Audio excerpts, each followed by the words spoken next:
I'm a f***ing nervous competitor. Are you really? I've gotten a lot. Yeah. I've gotten way better now. I'm just starting to recently really figure it out. But like one thing that really started helping me was being honest with the people around me. Like a couple years ago, like I would always hide it. Like I'd be ready to compete, and I wouldn't want anyone to know that I'm nervous. Now, like if I'm sitting there with my homie, I'm just like, bro, I'm myself. Like, you know what I mean? Yeah. And just like having someone there that understands that you're nervous, I think just helps. As silly as it sounds, like, or just being open with yourself too, just not like trying to hide your feelings. I think trying to hide your feelings or reserve things just makes them so much harder. If you want to throw up, just tell someone. I'm sure these guys get nervous too, but when you guys watch guys like Andy Varela or Andrew Tackett, they're smiling and talking during the match or fixing their hair. I'm like, you man, like I'm trying to get out of there as fast as possible. Like that's like my only goal. Even though I lost at this last Pans, it was the first time I went out there and I like felt good and I felt confident. I didn't have like any super nerves before the match, but I was also the most prepared I've been in many years. Like I was in the best shape I've been in, and like for the first time ever, I used like a mantra. Like every time I started to get nervous before Pans, like if I was laying down, if I was driving, if I was in the sauna, I would just constantly tell myself like, no one's gonna stop you.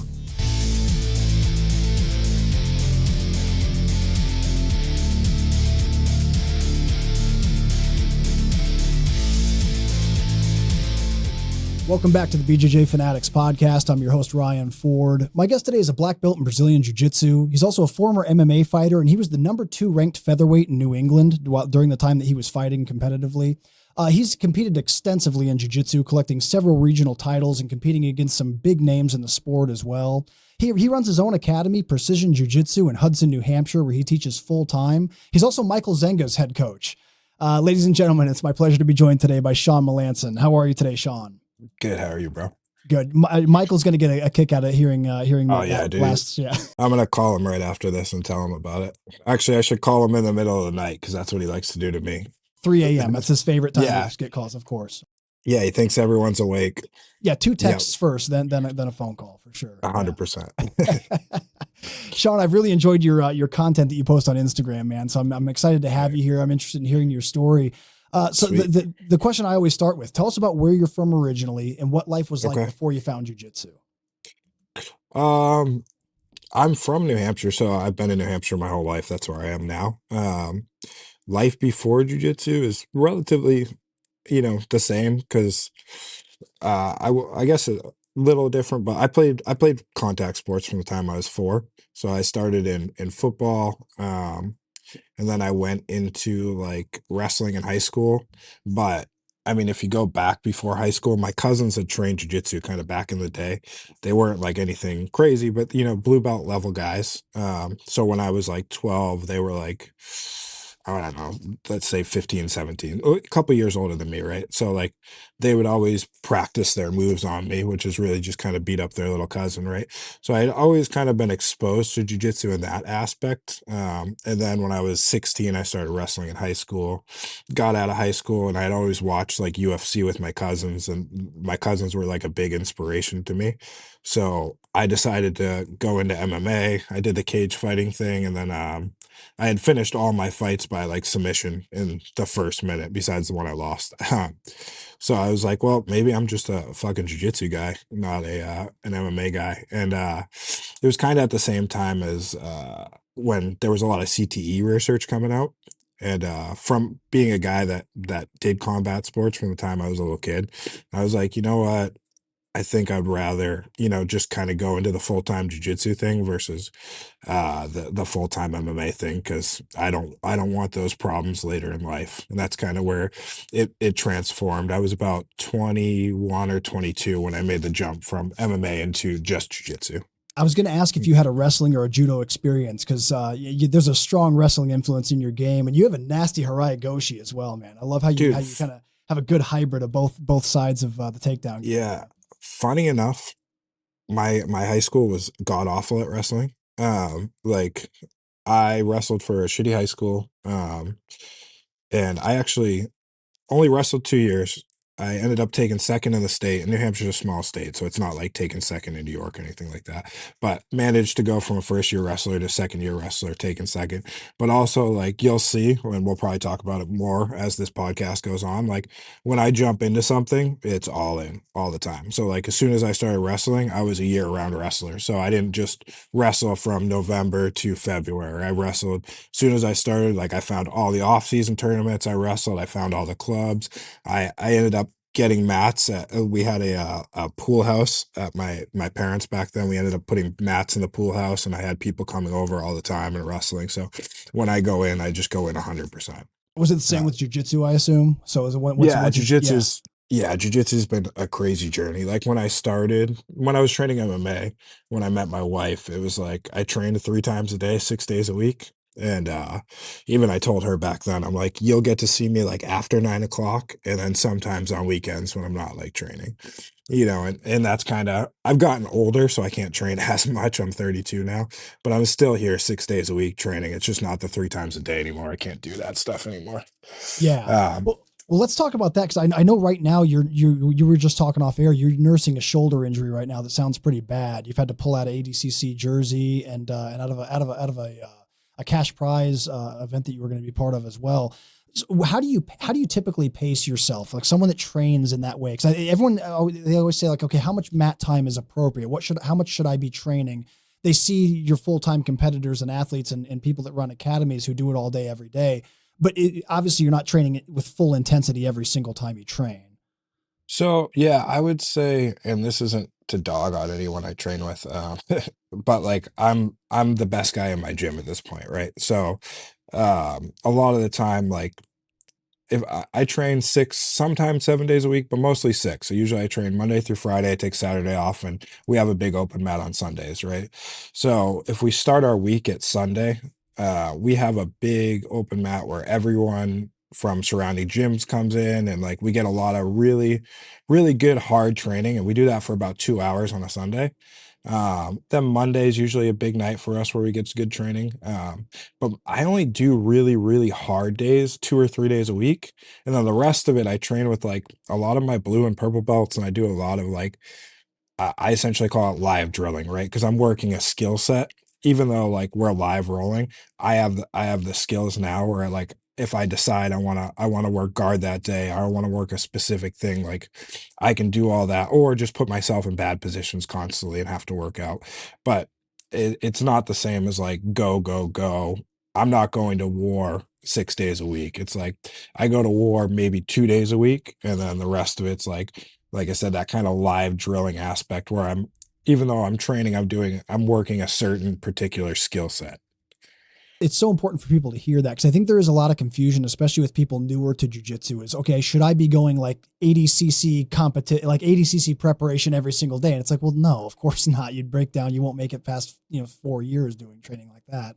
So it's important for people to understand that yes, you're there all the time and you're putting in the mat work, but there's varying levels of intensity, obviously. And I was gonna say the big thing with the young guys, I try to tell them is like time off is good too. Like I fish a lot, so like I'll take 2, 3 days off and go fishing, and then I come back and like everyone usually hates me a little bit more when I come back because my body's recovered. Like I'm not overtrained, I'm not overtired. You know what I mean? People are like, "Fuck, man," especially like if I take a week off, and as long as I'm not like eating candy and drinking soda, if I come back and I stay on a diet, like I'm usually a lot better after that week off than if I had trained that full week. Sometimes too, like my opinion, you see a lot now too. Guys get really stuck in their game, quote unquote, right? Where like they're a leg locker, or they're a guard player, this and that. Like alls they know is that game. Where like I like to take those mental breaks and like let's say I'm working on my guard and then I take a mental break, I might come back and I'm working on my wrestling. So I come back and I'm a top player and I take a break, I'm a bottom player. I come back, I'm a leg locker. I come back, I'm an armbar guy. Like I think I have a very well-rounded game where I can hit submissions everywhere. Where like you see a lot of guys now that like yeah, they're specialists in one great area, but if you get past that one really, really area that they excel at, they can kind of fall apart, you know? Yeah, an A game can definitely be a target. In fact, it usually becomes the target, especially in competition. If someone knows, 100%. okay, this guy's a spider guard guy, guess what they're going to be practicing to prepare for their match with you. So, yeah, Exactly. being able to have those lateral systems is obviously really important.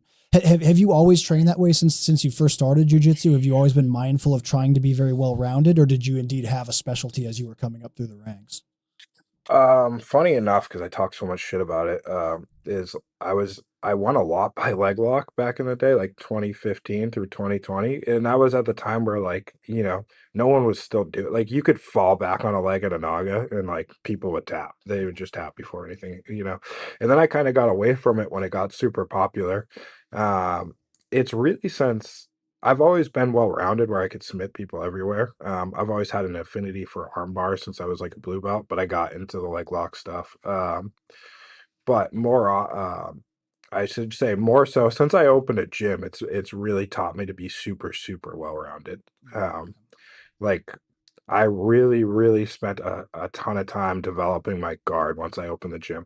I also tore my ACL when I opened the gym, so it kind of became something I had to do, but as well as like something that I wanted to do. It's just like kind of to round out my game. The other thing I did a lot more, and I was doing it before, but the thing I do significantly more now is I constantly, constantly put myself in the worst positions and work out.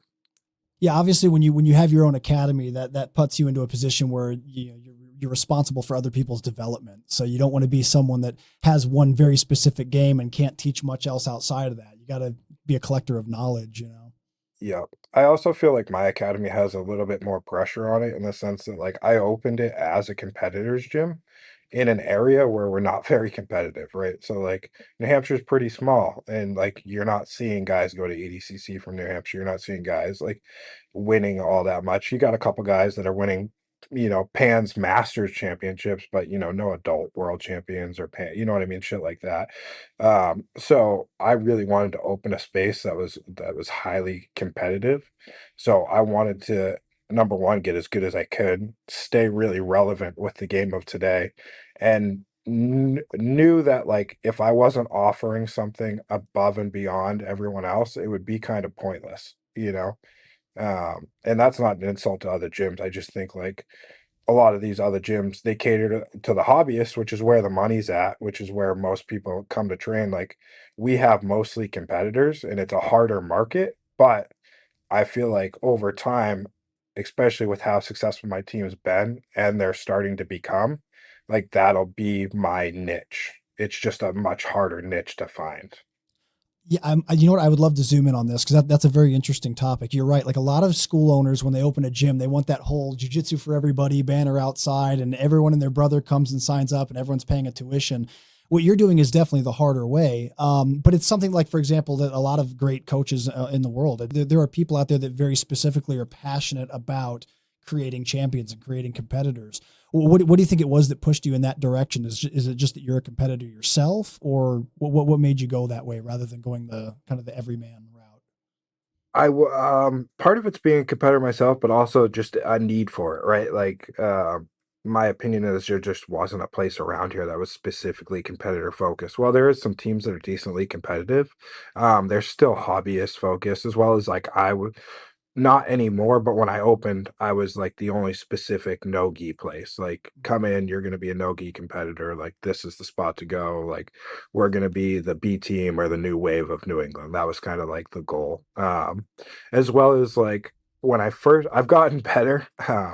But being a competitor coach, when I first started, like I really struggled to train hobbyist type people and not to insult them or anything like but some people when I'd have to repeat the same thing 5 or 6 times and just watch them fail miserably, I would struggle. I'd be like, "I don't know how to help you. You're kinda lost in the world." Whereas I've gotten a lot better as I've coached, throughout the years, but it's just a little bit easier and it's a little bit more my pace to coach competitors than it is to coach, hobbyists. Can I do both? 100%. And as like I said, as I've grown as a coach, I think I've gotten way better at it. But definitely when I started, like if I'm like, hey, move your left arm and you moved your right leg, I'd be like, I'm done with you. I can't work with you. You know what I mean? That was like I said, it's not the same anymore. I've gotten a lot more relaxed and calm, but like back then it was like I can't do this. Yeah, I don't know. I don't know how to help you. I think it's good. I think it's good to know yourself and know your strengths. But it's also good that that you feel like you've developed more and you've grown more as a teacher to have patience with those Oh types. Where yeah. yeah, you ask them to grab the lapel and they put their foot on your forehead. Yeah, it's one of Oh those. yeah. It can be tough. It can be tough. It's really funny too, because like we have we have a couple students that have actually been with us from the beginning. There's not a ton of them, but we have a few, and like sometimes they'll talk to me and they'll tell me how much I've developed as a coach. They're like, what like when in the beginning, like people would be afraid to talk to you. You know what I mean? Versus like now I can do a podcast, now I can talk to people, now I can approach new people. I used to like Alex was always my other instructor. And if someone walked in the door, I'd be like, "Yo, Alex, go be nice to them." You know what I Yeah. mean? Go get them to sign the waiver. Like you're the Be guy. nice on my behalf. Yeah. Yeah, yeah, you're the guy to do that versus like I can do that now. And then I heard part of your other question. We do have a kids program. Yeah. Alex runs that kids program. I personally don't run it. I'll cover if need be. I don't mind the kids classes so much, but Alex has two kids, 5 and 7 years old, so it's just a little bit more. He's a little better at it. I'll be honest. Yeah, like I have a 3.5 month old. I'm not there yet. Gotcha. Oh, congrats on the new baby. That's really Thank you. awesome, man. That's awesome. Is that a boy or girl? A little boy. Little boy. Awesome. Awesome. Yeah. Awesome. Yeah, he'll be tearing it up with you on the mats in no time, huh? Yeah, soon enough. That's great. It's something else you mentioned earlier, Shawn, about yourself. You said that you're someone that's very much all in. You're kind of all or nothing, full commitment when you jump into things. Obviously, needless to say, that's tremendous for when you want to get good at something. And that's for anything, whether you're playing guitar or doing jujitsu. What are some of the drawbacks of being an all or nothing type of personality? A lot of the positives are like when you go all in, or like you have, I don't know, we call it autism in the jiu-jitsu world, right? Like you get obsessed, where like I do have a lot of hobbies and things I get obsessed with, but I'll drop them pretty quickly. So that can be one of the nuisances in a sense. Like let's say I get obsessed with coin collecting. Well, guess what? I'm going to spend my entire life savings on coin collecting, and then maybe 3 weeks later I'm done with coin collecting. You know what I mean? And then I sell all those coins at a loss, which that's something I've done. You know what I mean? Oh, Like, no way, really. yeah, yeah, you know what I mean? So like I've done that, but the other side of it, like when I get really obsessed with something like jujitsu and I stick with it, I get better than most. Like, kind of, a couple comparisons would be like I started fly fishing 2 or 3 years ago. It's probably more like 5 years ago now, right? And it's the only other thing I've got as obsessed with as jujitsu, in the sense where like the guy that brought me out the first time, he was like, when he saw me the next time, he's like, "Wow, you've developed so much." Like, and then a couple years, like at the point where like 2 years in, he's like, "You're like a guy that's been fly fishing for 5, 10 years." You know what I mean? Like, that's how obsessed I get. So like those are the benefits, right? When you get that obsessed. But like I said, I can get into certain things, like different things, and I'll pick up and I'll be obsessed with for a short period of time and screw myself over. But the other side of it, like if you can get super hyper focused and go all in on stuff, it can make you pretty successful. Like I started a custom cabinetry business, Oh, cool. and funny enough, I had no woodworking experience. I just Really? kind of yeah, yeah, I started making some stuff in my basement, and then I got kind of obsessed with it. I was selling things on Facebook Marketplace, and then like some random contractor reached out to me. He's like, "Can you do built-in cabinets?" I was like, "Fucking, of course I can." Totally lied. So I ended up like learning how to build cabinets off of YouTube, and then I built a whole business off of that. And that's actually kind of the start of precision in a sense, where I built a whole business out of that. And I was about, I want to say it was 3 years into that business. I ended up having to move out of where I was. So I lost the basement. So I had to get a warehouse space, and I got a 2,300 square foot warehouse space, which is way bigger than what I needed for a cabinetry shop. So I was running the cabinetry shop for a while, and then we decided to open up Precision, but we didn't have like I didn't have the money to go out and get like the brick and mortar that we have right now. So I put up some bullshit 2x4 wall with some drywall in the middle of my warehouse space, and I put mats down on the other side. And it was we got pretty hooked up. Like we got some mats for cheap, and BJJ Fanatics hooked us up with the wall mats because they had replaced theirs, so these ones were just kind of sitting around. Um, so it started out that way. Long story short, I never asked my landlord if I could put a jiu-jitsu gym inside of my workspace. Um, and at that point, we had been open for about 10 months. And they were like, yeah, you got to get that out of here. They had tried to give me like a 2 week notice. I ended up pushing it out to like 45 days because I ended up finding another space. Anyways, at that point, the gym had grown enough where it could support itself. I ended up finding a really nice space, um, moving it over, and then I actually got out of the cabinetry stuff. But it's just, yeah, it's funny. And then talking about the obsession and how good it can be, right? As soon as I decided to get out of the cabinetry, because the cabinetry is where I made a significant amount of my money. And the gym, like I said, it could support itself, but it couldn't support a family in a sense. So like I got the opportunity to film for Fanatics, and I'm like, well, essentially, like I think I'm good at jujitsu. Other people think I'm good at jujitsu, but like in on the world scene, no one really knows who the fuck Shawn Melanson is, right? So I was like, well, if I'm going to do this, I'm going to film BJJ Fanatics instructionals. Well, now I got to grow a social media, right? Because how am I going to sell them? Yeah, my friends will buy them, cool. But like after that, like what's going to happen, right? So I'm like, all right, well, I got to go into the social media thing, and I have no idea still till today what I'm doing with social media. But I've managed to amass 115,000 followers on Instagram right now, and another like, I think about like 56,000 on Facebook. And I have five BJJ Fanatics instructionals right now, and four of them are best sellers on BJJ Fanatics. So it's like I was like, if I'm gonna do it, I'm gonna be obsessed. And recently, I've been trying to look into what I'm doing differently, and I don't want to give away my secret, but I'm going to anyways. I feel like out of all the BJJ content creators, I'm just putting out the most content. Like I put out 2 to 4 reels a day versus everyone else puts out maybe one a day, sometimes two, but like they'll also miss 2 or 3 days where it's been, for me, it's been a year. I haven't missed a single post in a year. Dude, four reels a day is crazy. That It's tough. most people need like a multimedia team for that kind of I do everything myself right now. That's amazing, dude. Now, what do Yeah. you do? Like, where do you find this content? Because this is actually a topic a lot of people are very interested in, is becoming, content creators, kind of documenting their journey and sharing it with the world. So, what are some what are do you just basically take stuff from class, or like is it easier because you have a school and you're already there on the mats running a class anyway? So why not whip Yeah. out the camera, basically? So originally it just started out as doing instructionals, right? I tried to film them in a way where like I would give you most everything. And if you were like a purple belt or above, like you could probably figure out the technique. Like I explain it pretty well, but like, I didn't break down the minute details where it's like, all right, this is X armbar, this is how you do it in a pretty quick 45-second fashion, right? But if you want to learn how to do this in depth, here's my BJJ Fanatics instructional. But so like that was my selling point. Without exactly saying that, you know what I mean? I just kind of left it like, here's that instructional.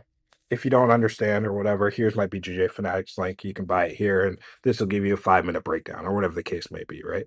Um, so that was how I started, and then I started putting out, like, funny type reels where it was just security cam footage, and a lot of it's bullshit in the sense where, like, I'll beat up one of my students, and I'll just speed up the video, and I'll make it look pretty aggressive when it's really not, and, like, it just rage baits the internet, and people get wildly upset, and, like, they comment, and it's like it's a lot of it's guys that don't even train. Like I'm Gordon Ryan-esque in a sense where like I look at everyone's page that talks shit and I comment back to every single person that talks shit.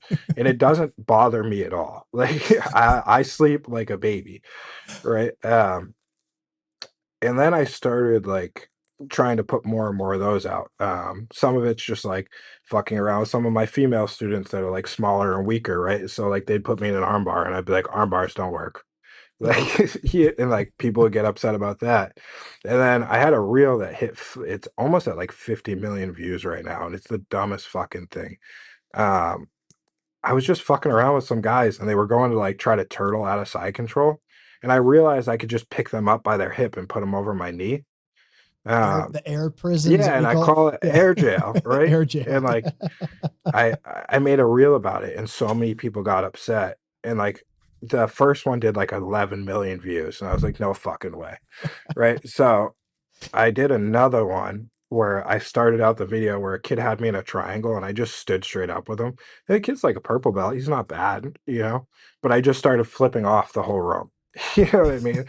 And then I was like, week 2, jiu-jitsu still isn't working. Like, I don't know what's wrong with this sport. I'm totally talking shit about it. That one did like 50 million views. It's over 1 million likes. I don't know, 750,000 shares or something stupid like that. To the point where like I had people at the YMCA and at the grocery store recognize me from my air jail video. Like, and they don't train. That's amazing. So that kind of blew up my Instagram pretty hard because at that point I was already at like 40,000 followers, but that gained me like, I think that reel alone gained me like 20,000 followers. That's Um, amazing. That's amazing. and then I put out another one with one of my students where he like, because I have the security cameras and I'm always paying attention to everything where I think that could make a funny reel, right? So he's on the edge of the mat and he like does one of these to one of the smaller blue belts and they're like best friends, right? But I saw him do it, so I fucking look at him and I do the same thing back. And like they're both like 150 pounds, where I'm like a 200-pound like built fuck. And like basically, I was like, when you try to bully someone and the mat enforcer sees you, that one gave me like another 20,000 followers. You know what I mean? So like I just put together those type of things, and like me and him were just having a fun time. But I made it look like he got the shit beat out of him. You know what I mean? Yeah. Like a lot of it is literally just number one, it's 420p video or 320, whatever it is, off of security cam footage. I speed it up by 1.3 times so it looks fucking fast and aggressive. And then I'm like, yeah, this guy got beat up. You know what I mean?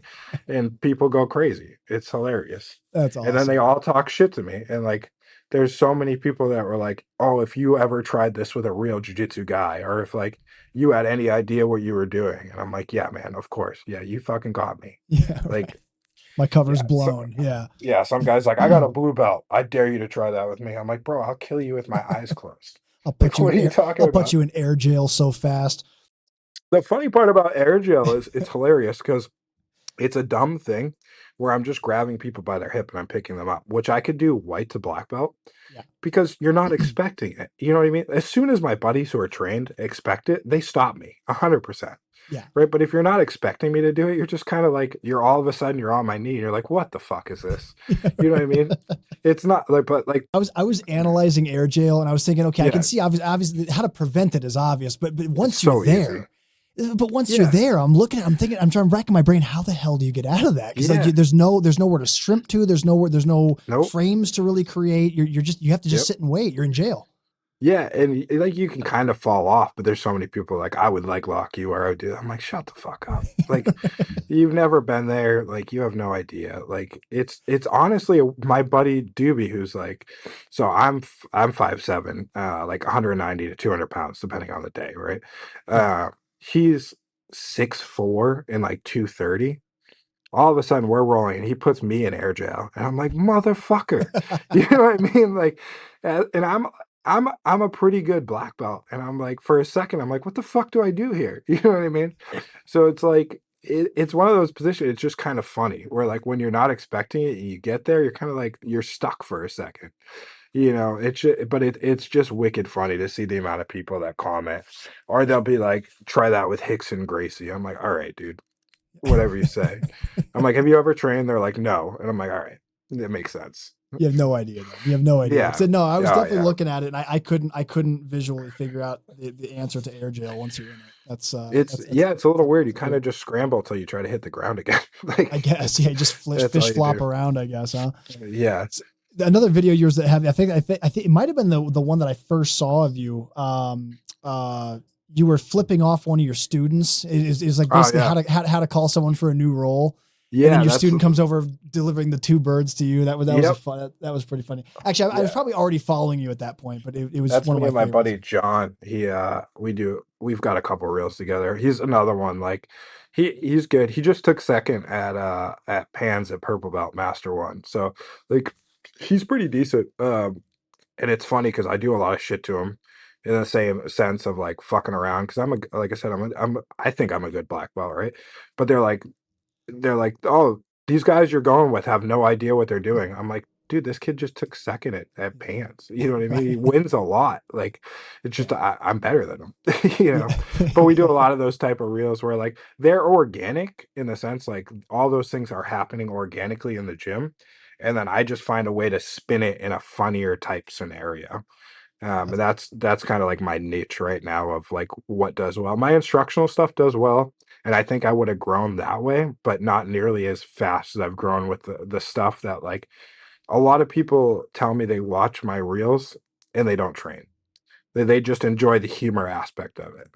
That is awesome. And yeah, obviously Yeah. being able to like obviously in 2025, you've got to be focusing on your digital footprint. And, Yeah, you 100%. know, yeah, if you don't have a strong following, if you're not active, you just don't get found as much. And it No. makes it easy. It's not that you can't run a school and be successful without it. It's just that it makes it so much easier if people are finding you Yeah, and realizing you're 100%. nearby, you know? As well as like I said, selling the instructionals, and then 2 months ago, I finally just got monetized on not Instagram but Facebook, and like Oh, cool. that's bringing in a decent income, like a month. I actually posted, I had made like 4 grand for the month, and I posted it on my story. Um, and now there's like 7 new local content creators, Yeah. which is funny because I've been doing it for a while, and I don't care what people do. Like, if you guys want to make content, I'll support you, and like, if you have questions for me, I'll help you out. It's just funny. Like I've been telling everyone to do it forever, and I make stories about it. But finally, I posted the fact that it made me like a small income, and then all of a sudden, like people are just like frantically posting. But the problem is like none of them will be consistent. I'll see the same thing. They'll post for like a week, and then they're gonna disappear, and then they'll try to post for another week, and it's just like if you're not consistent on social media, it doesn't work. I appreciate all this insight. Yeah, because it's been really cool watching your channel grow the way that it has. It's cool. You just got monetized on Facebook too. Is that kind of Yeah. the same? Is that kind of the same model as YouTube monetization? Is it working a similar? I think it's the similar in the sense of like how it works. It's just not as much money. Oh, Like okay, got you. I think I did 43 million views last month or something like that, and I only made like 3,600 bucks. Versus on Okay, YouTube, that would be significantly more. that'd be a lot. Yeah. Uh, Okay. yeah. So my goal last week was to start. I told it. I even made a story, and I didn't do it. I was like, I'm starting YouTube at the end of the week, but my shoulder's just been so fucked. Like for me, if I'm gonna start a YouTube, I wanna put out a long format video where I'm gonna take the shorts I already have or the reels, and I'm gonna repost those to YouTube. Uh, Yeah. but I wanna put out 1 or 2 long format videos a week, but if I can't do anything, it's kinda silly to try and start this reel or the YouTube at this point. So, like, I'm hoping to get a cortisone shot on Friday. I'm hoping that helps me enough where I can at least go back to coaching, and then hopefully by next week I'll be able to start that YouTube page and just same thing. If I'm going to do it, I need to make sure I'm going to be able to be consistent with it because if not, for me it's a waste of time. Yeah, no, that makes perfect sense. I hope everything goes smoothly with that. And yeah, obviously, YouTube is the next logical step for you because if you're already Yeah. killing it on social media, on Instagram and Facebook, that seems like a no brainer. There's So another dude that kind of inspired me to do YouTube too, and he has a good Instagram. I don't exactly know how to pronounce it, but it's this kid Sebastian. It's like EZBAYS. That's his Instagram. But he went super viral off of giving someone the middle finger on the world's podium. okay, And then he got suspended from IBJJF for like a year. So I think he took second, and he ended up giving the guy on top on the podium the middle finger, and it like just went super viral. And they were friends, funny enough. But like he just started a YouTube recently, and like within like 3 weeks, he's already got 5,000 subscribers, and I think he only has like 30,000 followers on Instagram. And I'm like, man, I've been telling myself for like 6 months I got to make this YouTube shit, and fucking just watching someone else do it, and I'm like, all right, got to stop being fucking lazy. Yeah, yeah. That's how it was for me with the podcast. Like I ran the pod. This is actually this year's 10 years I've been doing the podcast now. And Okay. for the first 8, I wasn't on YouTube. It was just an audio podcast on Yeah. podcast platforms. And then I look back, I'm like, oh my God, why was I not on YouTube from the start? You know? So Well, we're a few years on YouTube now, but man, I wish I started right from the beginning. it's like Instagram. For me, I'm like, I started it and I'm like, oh, it's got to slow down eventually. And every time I think it's going to slow down, yeah, it slows down a little bit, but it's still growing. It's just not growing as fast.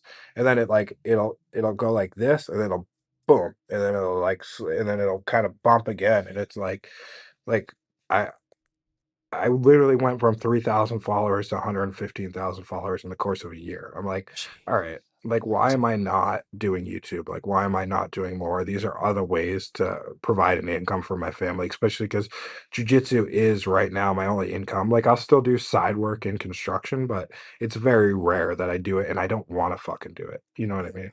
I'd prefer to do that, as well as like I want to book more seminars now that like I'm known through social media. Like my buddy John, he reached out to 2 gyms for me and like booked me 2 seminars in like 15 minutes. And I'm like, all right, wow, like I just got to go out of my way to just come up with some kind of email formula where I can just like, hey, this is me, Shawn Melanson, this is my page. These are my instructionals, blah, blah, blah. These are my accolades.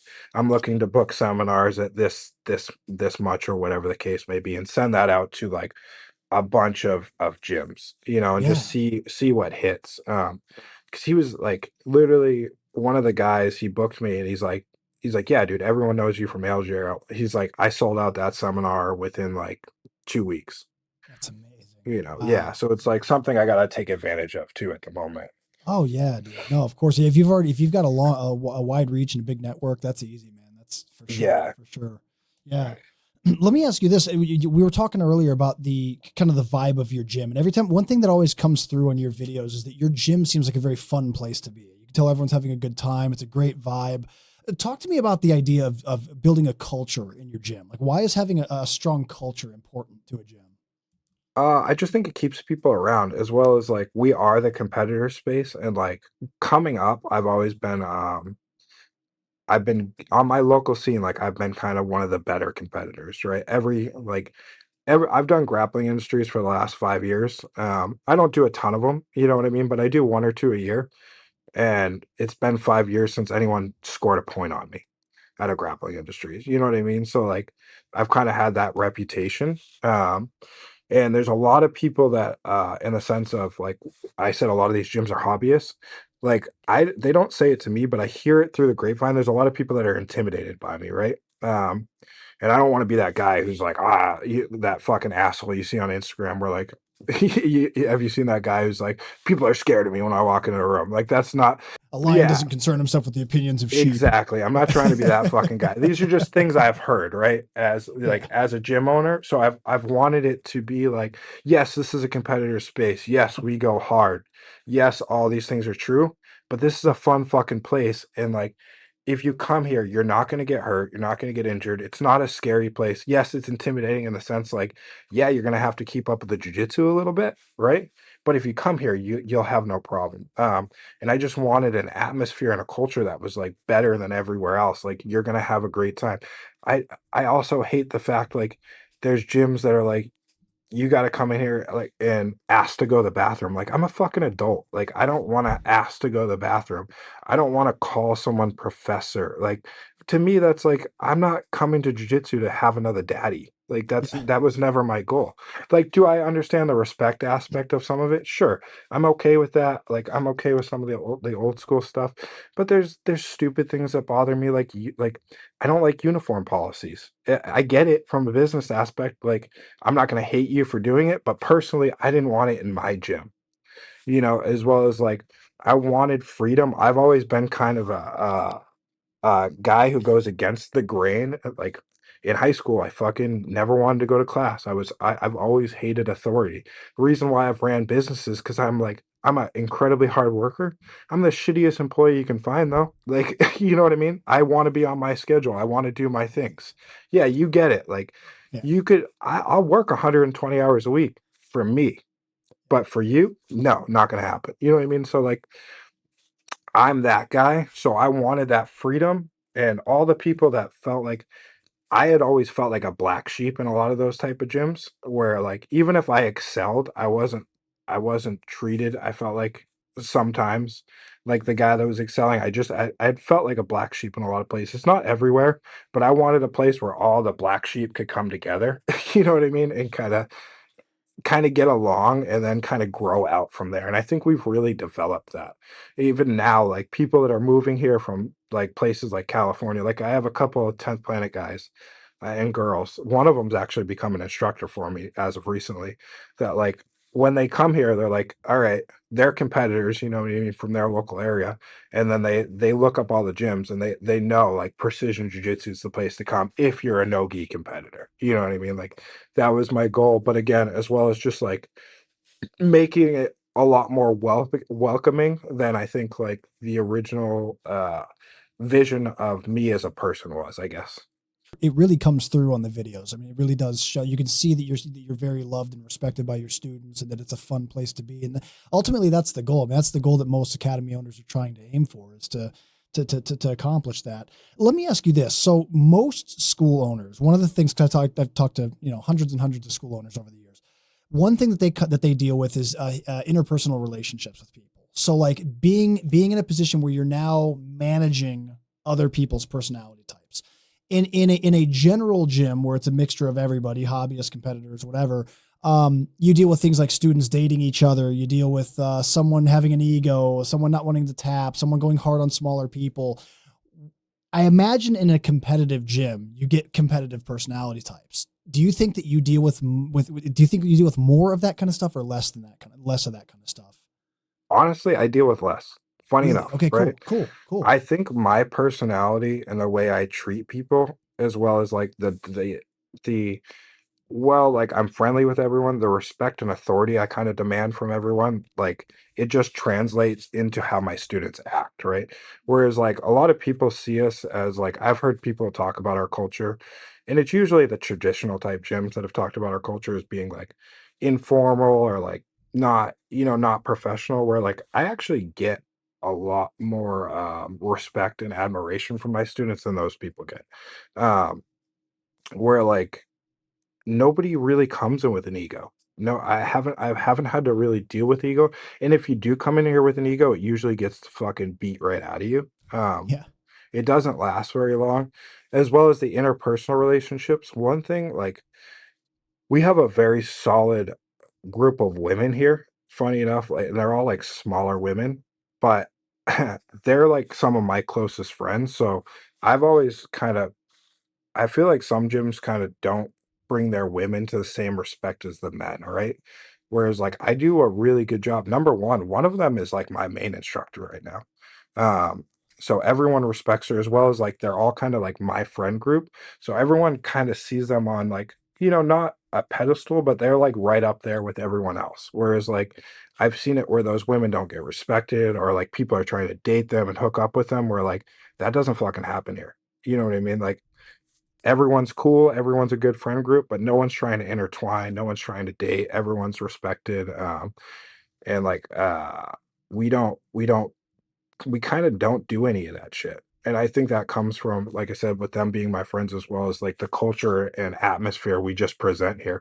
Like, my blue belts, they were young when they come in, they're, like, some of our best guys right now, but they were young and, like, I had them at 18, 19 years old, like training with the women and learning how to train with women and not try to beat them up and beat the shit out of them and like be alpha males. Like learn how to intertwine with those people and not, work with them, help them out, not try to date them. And like, you know, uh, just be a cool training partner, you know, like I guess I think some of that's missed in some gyms. And then like the other aspects of it, like becoming friends with my students is like I try to keep the relationships relatively professional in the sense where like Yeah, like we'll do certain things. We'll have cookouts at the gym or anything like, but I don't go too interpersonal in the sense like I'm not going out to hang out with a lot of my students. You know what I mean? I'm not doing anything crazy. I'm 32 years old with a wife and a kid. You know what I mean? I don't want to go to the bar with you. I don't want to like go to a club. I don't want to do any of that shit. You know what I mean? So like the relationship in the gym is awesome and the personalities are awesome, but other than that, I keep it relatively professional in that sense. And I try to tell everybody to do the same thing with their gym relationships, whether it be with a male or a female. You know, Shawn, there's so many aspects and pitfalls to being an academy owner. I think that a lot of people that open a school, they never imagine that they're going to have to be dealing with with everything you just touched on. Yeah. You know, having Yeah. barriers, having boundaries between in relationships with yourself and your students, as far as hanging out outside the gym, dealing with conflicts between people. They just think, man, I'm going to open a gym and teach arm bars. What's all this shit? Like, why am I now a Yeah. therapist and like a life counselor? Like, what's going Yeah. on here? So it's cool to hear that the culture really is ultimately what helps you keep things in line. It sounds like, yeah, Yeah, I would say a lot of it just kind of takes care of itself, and like we'll see it happen. Like there's a there's a decent amount of people that train here, but there's a main 20 to 30 people that train pretty. They train the most, right? Where like you see them 5 6 days a week, right? And like when someone comes in that isn't going to fit into the culture, we all kind of know it. You know what I mean? We're never mean or rude to anyone that like but I'm like, I'll talk to Alex or Sarah or some of the girls, and I'll be like, I don't think they're gonna last here.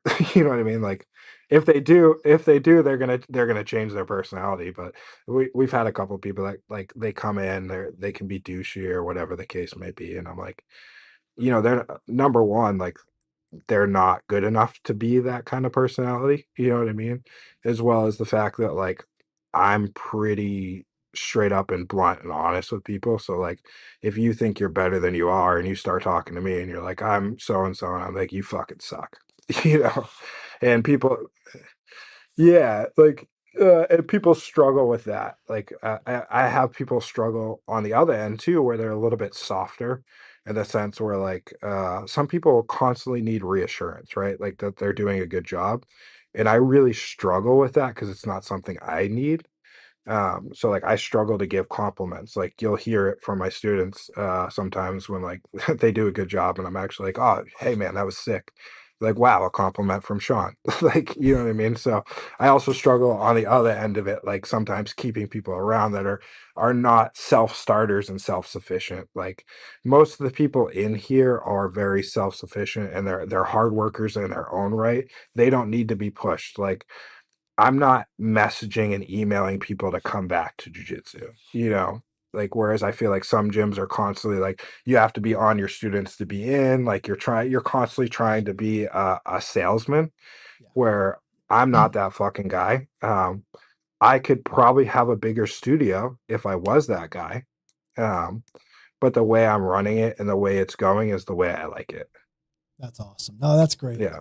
Yeah, I think something too that you pointed out there is the filter that exists in jujitsu, and it can be a beautiful thing because for some people, like you said, if they're not fitting in, if there's certain character flaws they have, or if it's just not the right place, then they'll see their way out. It filters them out, and it keeps the Yeah. group kind of consistent. What it can also do, though, is like you said, it can make people adapt, and A that's hundred percent. something. I mean, that's something I can attest. Like personally, when I first walked into jujitsu school when I was 20, dude, I was a total knucklehead. I was a total knucklehead and Yeah. it made and being around people who could kick my ass, who were friendly and nice and clean cut and everything, made me realize, oh, okay, man, I should maybe mature a little bit. Maybe I should grow up and quit acting A this, hundred percent. and that's what filtered me out to being a better person and becoming a Yep. lifer in jujitsu. So it's a cool thing to see that. Same thing with me. I was kind of a nomad. I jumped around a lot of places, but there was one gym that I was actually the gym I was at that I got my black belt, my brown belt, and my black belt at.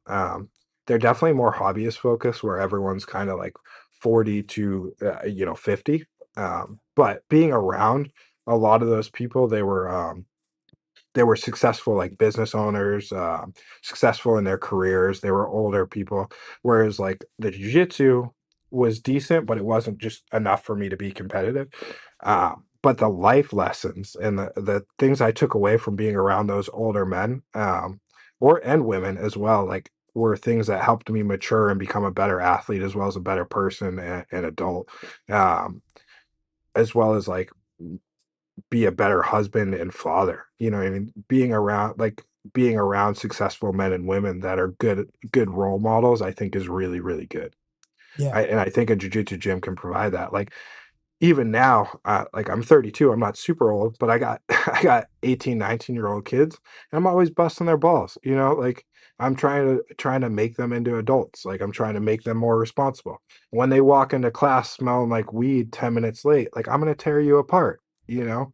It bothers me. Yes, like, yeah, you're still gonna train. Yeah, I'm just still try to treat you respectfully, but like I'm gonna get on you. I'm gonna be like, don't walk into my fucking gym 10 minutes like smelling like weed, and then jump into my first technique and then ask me how to do it. I'm not going to fucking help you. You can wait till the next technique or next time fucking show up on time. You know, like I'm doing that thing where like, yeah, I'm the guy that I used to hate in a sense, when I was younger, but I'm trying like, I'm trying to be a good role model. I'm trying to be an adult. I'm trying to be responsible. I think there's So two things there that are kind of unexpected benefits of jujitsu when you first walk in is one, you walk into a place where you're finding yourself in sort of a mandatory structure. There's structure to what you're doing, and there's a hierarchy of ranks and behaviors that are expected of people, and that's something you don't really consider when you first go in.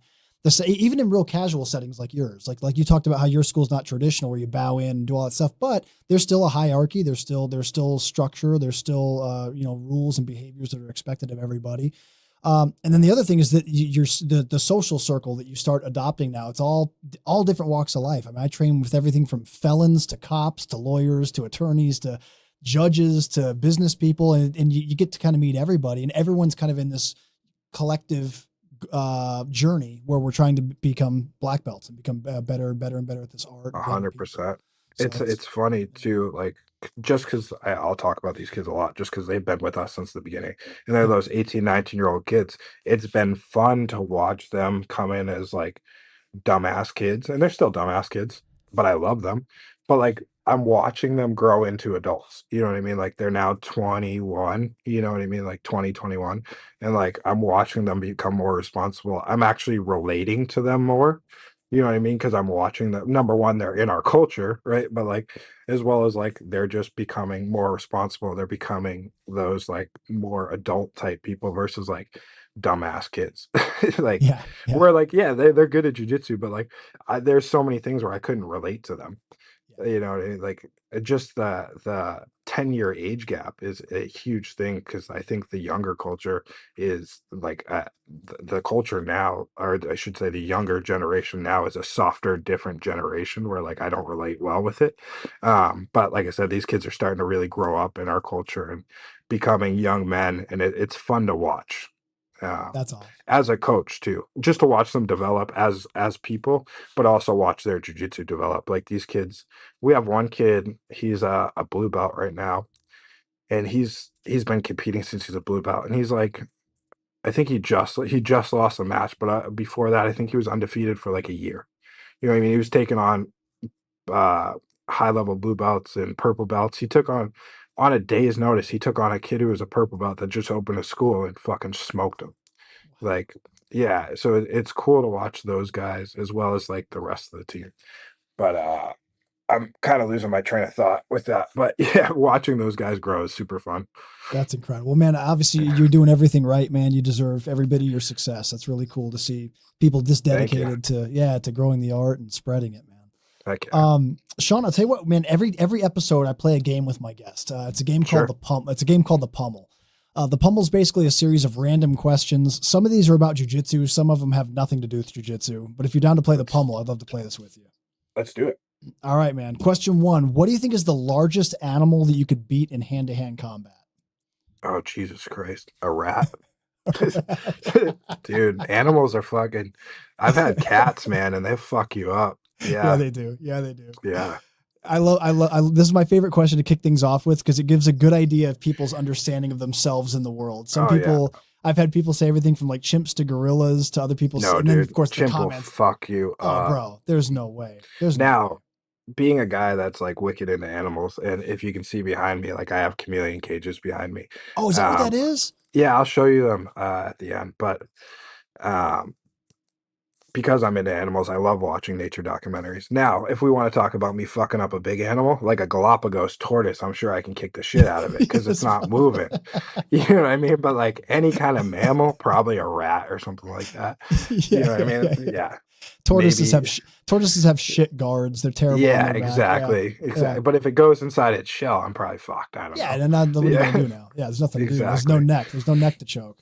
No, Exactly. that's really. How many chameleons do you have behind you there? Behind me, I have three, but I have four more on the other side. So I have a total of seven in this gym. I'll actually pull one out real quick and show Yeah, yeah, you. These yeah, guys, yeah, yeah. these Pull it guys are out. sick. Yeah, let me see. Uh, this Is is there my.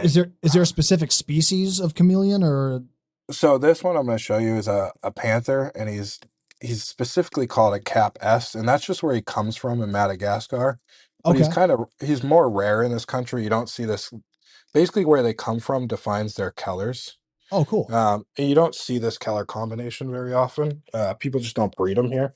So like this guy right here, he's one of my favorites. Oh, dude, that's awesome. He's got like sea green and like dark red. Yeah. For the listeners, if you guys are listening audio only, switch over to YouTube and check this out because this is So really yeah, cool. How old is this he? guy's so he's about a year and a half.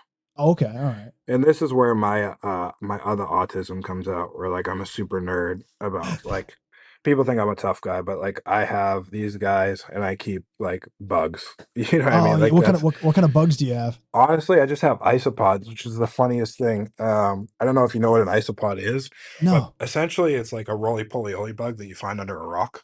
Oh, okay. Literally Yeah, this yeah. so they just like panther chameleons, they have different variations, Okay. like different color combinations, like white ones and purple ones and blue ones.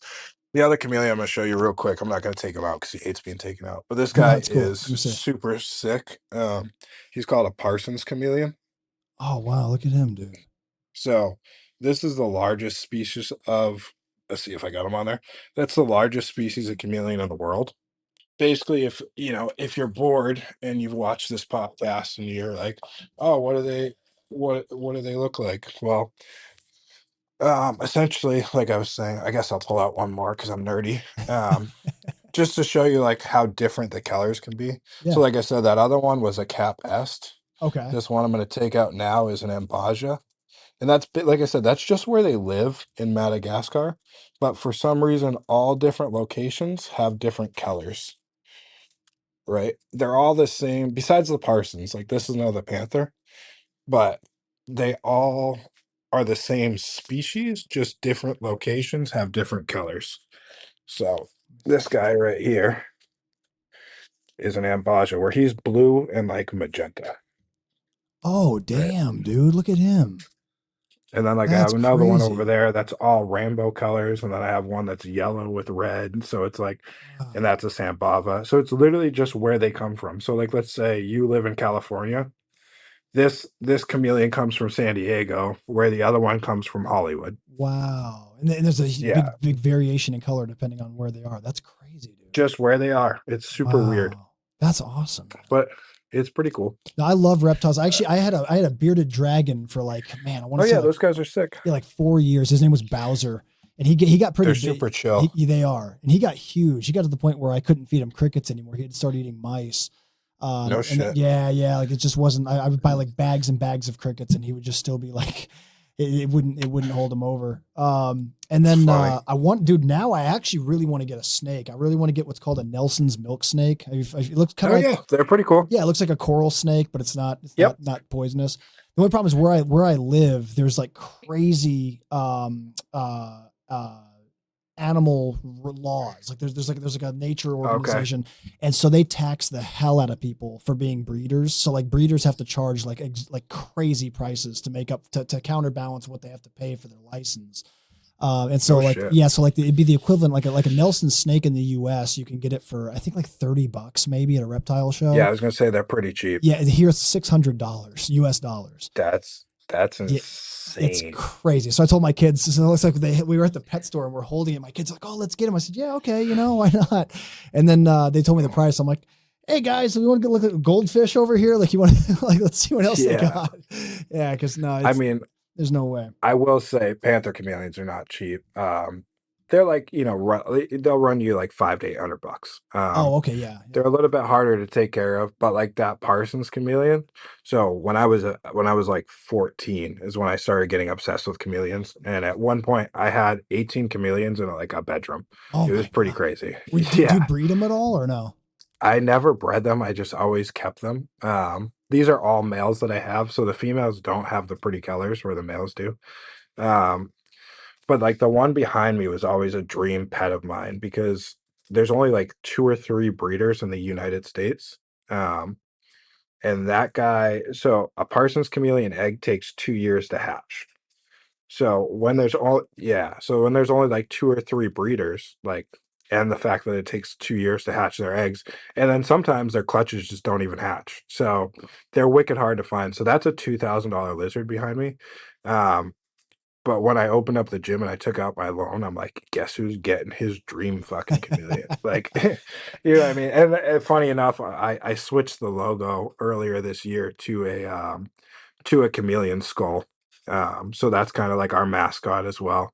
And we're playing like we're like so the gym, the chameleons are our mascot. So they're a part of the gym. They're actually like jujitsu related. Dude, that's awesome. That's really cool. Yeah. That's really cool. Yeah. Yeah, I love reptiles. Oh yeah. Like I said, eventually I would like to get some snakes and maybe another lizard or something. I got 2 kids, and my son's 4, my daughter's 6, and they're all about animals, like anything Oh, animals and cool. stuff, so pets and stuff. So Heck yeah. we'll look into it. We'll see what we can try to find, like a non $600 snake, and we'll see how it goes. Yeah. That's awesome. Next question for you on the Pummel game, Shawn. If you found a genie lamp and you could have 3 wishes, normal genie rules apply. So no killing people, no wishing for more wishes. Which 3 wishes would you choose? Oh, at the moment, a good fresh body. Like, Nice. you know what I mean? All like as long as it can be one wish, right? All fresh ligaments and joints. That'd be You a know what I that'd be a mean? Like solid wish. that's one wish. Man, I'm pretty happy in my life right now, so it's like weird. I guess one would always be more money. We could always use more money, right? Yeah. Um, and then like I love my jujitsu space. Um, but it's small. We're like 1,500 square feet. So if I could have like a 6,000 square foot jujitsu gym with like a bunch of mat space, that'd probably be my only other like big thing. And like just to keep going and grinding the way I'm grinding because I enjoy this. I enjoy this life I have right now. Like I said, I don't need much in the term of wishes. Like I want to keep being able to do what I'm doing, you know. I love I love I love the gym. I love where we're going. I have a good wife. I just had a baby. Like everything's kind of going according to plan right now, besides injuries. So getting the new joints in a bigger space would be like the only things that I could imagine wanting. Have you ever had a supernatural experience? I don't think so. No, no ghosts, no aliens, nothing like that. No, I don't really believe in like I do. I think there's aliens, yeah, but like ghosts are a little bit fucking. Do I have an anxiety disorder sometimes that would make me believe that there's ghosts or some shit? Yeah. But other than that, no, I don't think I don't think I've seen fucking some dead person walking across the street. Yeah, yeah. I kind of draw the Yeah. line. That I'm in the same position. I believe in aliens for sure. But yeah, Yeah. ghosts, yeah, spirits. I don't know about all that. I don't know. Yeah. I see you have tattoos. What's your favorite tattoo you have? I just got a T-Rex on my leg that's pretty fucking dope. Nice, nice. What Yeah. style did you get it in? It's what am I wearing right now? I think I'm wearing undershorts. I could show it to Yeah, you. yeah. Let me It's see. kind of like I gotta pull my pants. Oh, I guess I could go. Go These upward. are Oh, you like got the BJJ spats. Oh, you got Fanatics spats, joggers. dude. So yeah, so like it's probably hard to see, but like this sick T-Rex Oh right yeah, here. that's cool. My buddy Jack did it. Nice. Um, we're finishing it up. Fucking October. Well, we're not even finishing it up. We're just going further on. That hurt my shoulder trying to stand up like Oh, that. dude, sorry, but yeah, you're doing okay, man. Your No, shoulder looks like it's really bothering you. No, you're good. October 21st, we're going up the leg. We're doing a pterodactyl, and then we're actually going to wrap the whole leg in all all dinosaurs, so it's gonna go all the way down my calf. We're gonna have like a raptor and a triceratops and shit like that. Hell So, yeah, that's awesome. I love it. What you mentioned, you've worked lots of different jobs. You've done construction. What's the worst job you've ever had in your life? worst job I've ever had in my life. Um, I worked at Stonyfield Yogurt overnight Okay. in a so like, and there you're working in a refrigerator, right? Because it's a yogurt company, and basically you're just pulling pallets. So it's 30, whatever a refrigerator is, 40 degrees all night, overnight shifts, cold as fuck. That was probably the worst job ever. That sucks. Yeah. But I didn't last very long. up in New Hampshire during the winter anyway, it's probably about the same. It's about the same, but you can get out of it, Yeah, like when you're working in a refrigerator, like that's just your job for 8 hours or 10 hours a night. that's a good point. No. That's a good point. Yeah, you Yeah, have to I'm all stay in set. there. Frozen nose, frozen snot coming out of your nose, the whole dude. thing. That's terrible. Yeah, fuck that. Don't do that. What do you think is a secret talent that you have that people might not know about? A secret talent. Um, mm, I'm not a good singer, I'll tell you that. One thing I am good at that most people don't see, some people do see, like I'm a pretty good artist. Oh, cool. I'm not the best, but at one point I did like a tattoo apprenticeship. So like I know how to draw. I'm a decent. If you see me every once in a while, I'll doodle on like a napkin or something like that. So sometimes people see it, but I don't do it very often anymore. Nice. That's cool. Yeah. What's something you wish you were better at outside of martial arts? Honestly, drawing. Drawing. Yeah. It's just I don't put any time into it. Like I would love to be able to like paint a Bob Ross fucking landscape. I can't do it. Like painting is something I've never been good at. The thing I always struggled with was like I'm really good at drawing like an outline or something like that, but I always struggled with like shading and color. Was never really like my thing that I was really exceptional at. But like being able to paint landscapes, especially being from New Hampshire, and like we have some really really cool mountain landscapes, and I was like, oh, it'd be sick to be able to just paint that, Yeah. but I can't. Yeah. I'm sure I could if I put like I got super obsessed and put the time into it, but like I just don't have the time or the energy to do it. I'm thinking like maybe when I'm 50 or 60, that's gonna be like my go-to thing. That's a good one to transition to for sure. Yeah. Yeah. Less joint pain for sure doing Yeah, painting. 100%. Have you seen these AI videos of Bob Ross they're doing now online? Yeah, there's a bunch of different AI So my shit. favorite one's the Bob Ross versus Mr. Rogers in like a WWF table chair ladder there's match. so many weird ones out there. Like it's there are getting just good. like It's getting good. That's the scary thing. it's scary though. It's gonna get too good. I know. And then you're not gonna know the difference. It's crazy, dude. No, I like even like comparing it to like 3 months ago, how much realistic Oh it's yeah. gotten. Yeah. It's wild. I was watching one the other day where Bob Ross was doing a painting, but also talking about how he hooked up with your mom. He's like insulting the audience sick, while he's yeah. like he's painting and insulting the audience. It's just like That's hilarious. oh man. What do you think is the worst well, I guess you said your shoulder was worse than anything. Yeah. So, yeah, probably the worst injury. Yeah. What do you think is your As well, like the only other one I would say is like this one is constantly painful. The only other one that's like that bad, I'm sure everyone has experienced this who's done jiu-jitsu long enough, is when you tear like an intercostal rib, like when your rib sticks out. Yeah. But the nice thing about the rib is like at least if you don't turn, you can kind of get away from that pain. Whereas like I said, this shoulder thing is like even as we're talking right now, if I'm not pressing my thumb into my bicep, it's like it's the only thing relieving the shooting pain down my arm right now. Jeez, that Yeah. sucks. And like I said, I'm on painkillers. So I'm kind of on the come down of it. So like I'm still having painkiller type effects, whereas like the last week I wasn't on painkillers. So it's definitely more manageable right now. Well, dude, I appreciate you doing the interview with having to Dude, sit there. I'm having a dig your wicked good thumb. time. I've done a couple podcasts now, and like, but this has been one of the funner ones I've done. I appreciate that. That means a lot, man. Thank you. I'm having a good time Thank too. you. Dude, so let me ask you this one. What do you think is what's your favorite bad food to eat? Bad food? Yeah, like junk food. Oh, Dairy Queen, 100%. Dairy Queen. What's your go-to at Dairy Queen? Yeah. What do you get? Reese's Blizzard. Yes. Yeah. Yes, sir. My friends give me shit about it all the time. Like, especially when I'm getting like heavy, or when I start to get over 200 pounds, they're like, "You've been going to Dairy Queen too much." I'm like, "Fucking yes, I How'd have, you dude." know? And the thing is, like, we have a Dairy Queen between my house and this gym. Oh, It's dude, not that's a good. problem. It's That's a not, yeah, problem, it's not dude. fucking. Oops, sorry.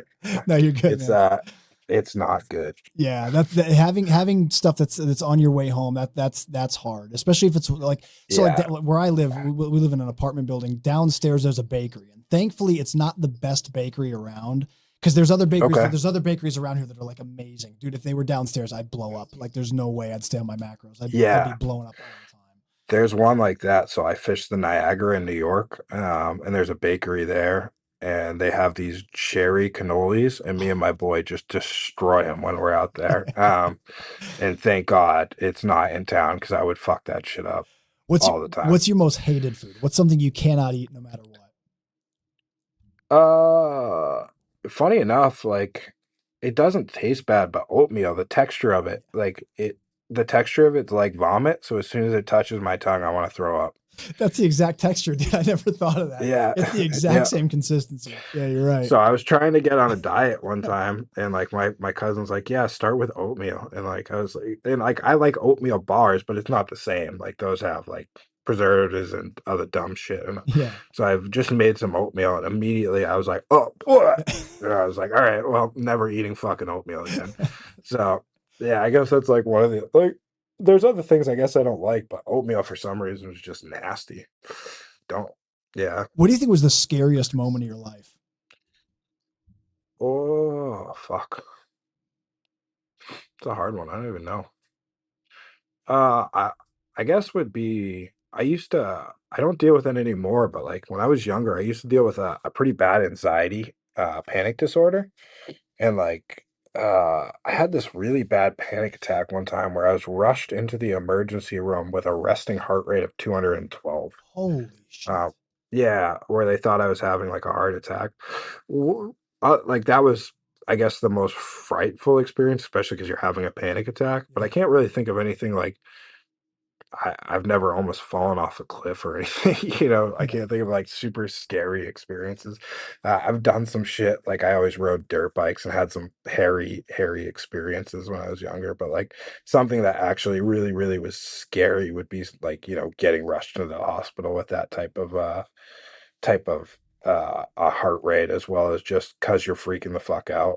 Yeah. It's Yeah. yeah, panic attacks are something that like I don't deal with as an adult anymore. But they were something I used to deal with a lot when I was younger, and they're just a wild experience. They make you think you're dying when you're not. Yeah.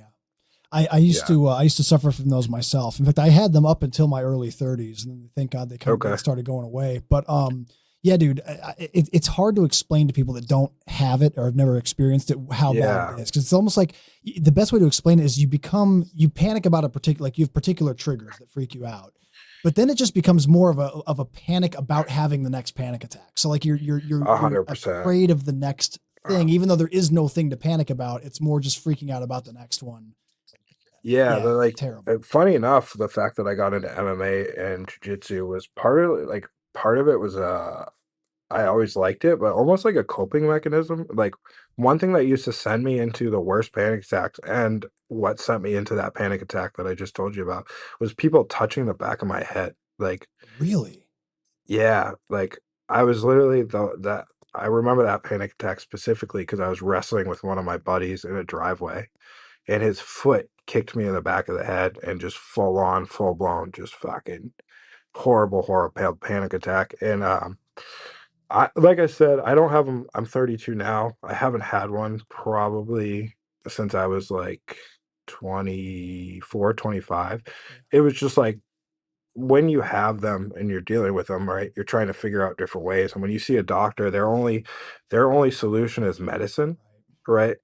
Yep. And like I hate medicine. Yeah, it's terrible. Um, like I for a little while, I had a prescription for Ativan or lorazepam where I'd take if I was, like, in a full-on panic attack and needed to come down, Yeah. but they want you on, like, a Prozac every day, and I'm like, "No, fuck that." So I'm like, I figured out coping mechanisms like jujitsu and stuff like that of, like, where I don't deal with it anymore. I've never been on, like, a daily pill. It's just something I couldn't do, um So like figuring it out, and I think that's just growth as a person. I think like that's something you need to do to grow in general if that's an issue that you have, Yeah. rather than like relying on medicine as a crutch, because if not, you're just going to be stuck there forever. Exactly. Yeah. And I was on medicine for a long time, but then I finally got to the point where it's like, dude, like the problem with it is that it numbs everything. So like, A hundred so yeah, percent. okay, now I don't feel so like anxious or whatever, but I also don't feel as excited or as happy. And if you're a Yeah, guy, it kills your libido. I mean, there's so many yeah, bad things that go with it. I understand if you're someone that like literally you're gonna have a panic attack every day if you don't take it. Well, then, dude, sure. then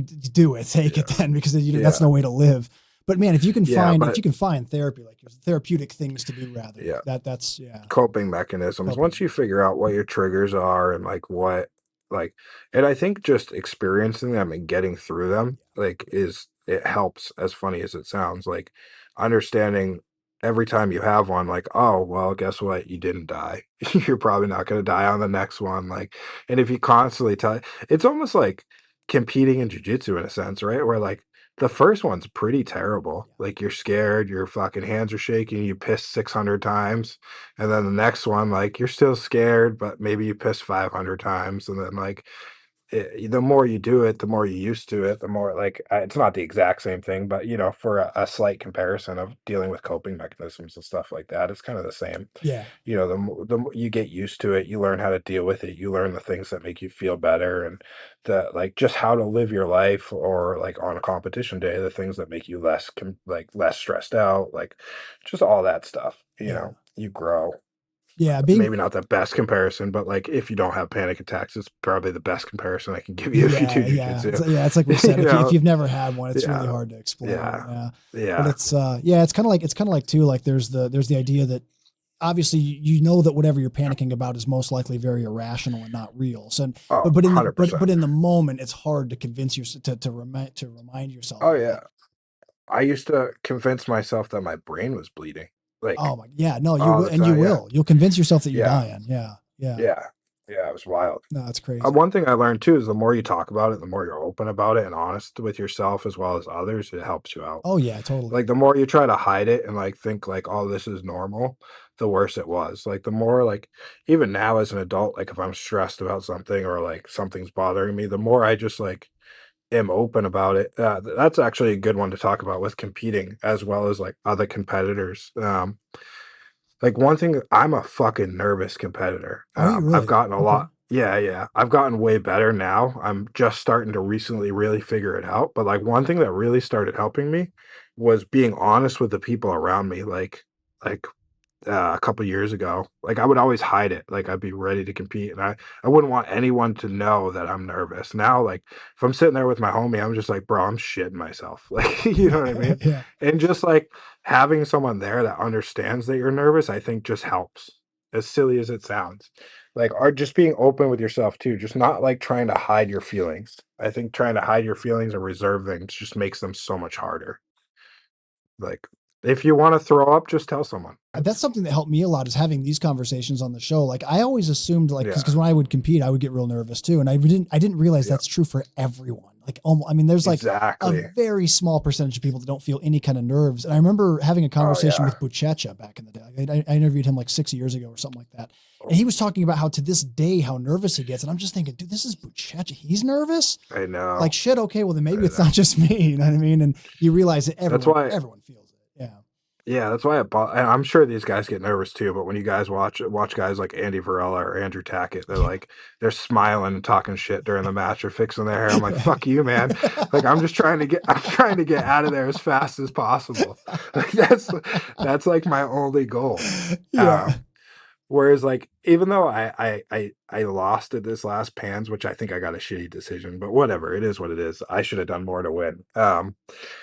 It was the first time I went out there and I like felt good and I felt confident. I didn't have like any super nerves before the match, but I was also the most prepared I've been in many years. Like I was in the best shape I've been in. And like for the first time ever, I used like a mantra. Like every time I started to get nervous before pans, Like if I was laying down, if I was driving, if I was in the sauna, I would just constantly tell myself like, no one's gonna stop you. You're a winner. Like you're unbeatable. Like just use those like mantras, which is something I've never tried before. But by the time I got to pans, it seemed like it really did help and it really did make a difference. That's awesome. And just constantly visualizing winning. Like whereas like on the other aspect of it, even when I do a local grappling industries and I know I'm fighting even like I'll be fighting fucking blue belts that sign up for the expert division. I'll just imagine myself winning or sorry, losing. So like I'll be nervous to fight a guy I should smash versus like now taking the other aspect out of it. And like every time I start to go into the mindset of losing, like envisioning myself winning, like envisioning myself being a winner, changing that mindset. And that's just something I've recently learned at fucking 32 years old. So Well, dude, it's so funny. Like sports psychology and those kinds of concepts are something that I was never exposed to coming up and growing up. same. I'd heard of people talk about, oh, you have to visualize and blah, blah, blah. And I'm just kind of like, yeah, I don't know what the hell that even means, but okay. Like I'll picture myself, you know, but then once you actually put it into practice, I mean, dude, it helps. There's a reason why so many professional athletes use it religiously. I've I've talked about it too before, but like you almost feel kind of like nerdy trying it out. Yeah. Like you're like, oh, this feels kind of feel like I don't want to use inappropriate word, but like I kind of feel like a loser. You know what I mean? Like sitting here, especially because like I try to like play also the humble aspect of it. Like oh, like when people are like, you're gonna go out and smash, you're like, oh no, I hope I do okay. Instead, like when people tell me I'm gonna go out and smash now, I go, fuck yeah, like I'm gonna go fuck everyone up. You know what I mean? Like change that. But it's okay to be confident in yourself, you know, whereas before, like I felt like it was like cocky to be confident in yourself. That's another interesting thing to talk about too, because obviously to be a high level competitor, you know, to be someone that Yeah, reaches very high levels, you have to have a supreme amount of confidence in yourself. You really do. sure. And it's kind of a weird because there's this whole mantra in jiu-jitsu, there's a whole culture within jiu-jitsu itself where we constantly talk about killing our ego and not being Yeah, showboaty and not being, and yeah, okay, there's a balance, of course, like, of course, but sure. you can be very confident, have an ego that's healthy, but still Yeah, drives you, you know, and that can be a weird balance for people. Where yeah. do you find yourself? You know, how do you balance that? I guess. I'm still figuring it out, right? Where like I actually want to be the guy. Like I look up to guys like Wagner. You know what Yeah, I mean? yeah, Like I look up to guys like Andy Varela or stuff like in the sense like I'm not a super fan of people where like I like fan out, but like I like their comfortableness on the mat. I like the menace aspect, like because that's how I roll with my homies on the mat. Like we're fucking around, we're slapping each other, we're we're being dick-ish in a sense, but we're having a good time. yeah. And like I've told people I think I only compete at my best right now 85% of what I do in the gym, right? So if I could just get as comfortable competing as I do in the gym, I'll be fine. The thing is I keep getting injured, so I keep having to take these like 6-month breaks off. But like I know I'm good enough to compete with some of the best guys. Do I think I'm the best in the world? Probably not. You know what I mean? But could I get there with competition? For sure. But like I've rolled with some of the best guys in the world. Like I've rolled with J Rod. I've had matches against Taza. I've had matches against Max Hansen, PJ Barch, all these guys.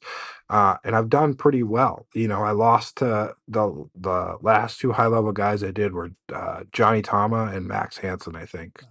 And I lost to both of them by 2 points, you know, in matches that like if you look at them and it's like they played the points better, but I had the more dominant exchanges, you know. Um, no disrespect to either one of them. You know what I mean? Like because I think I like both of those guys. But you know what I mean? It just shows that I can compete at that level.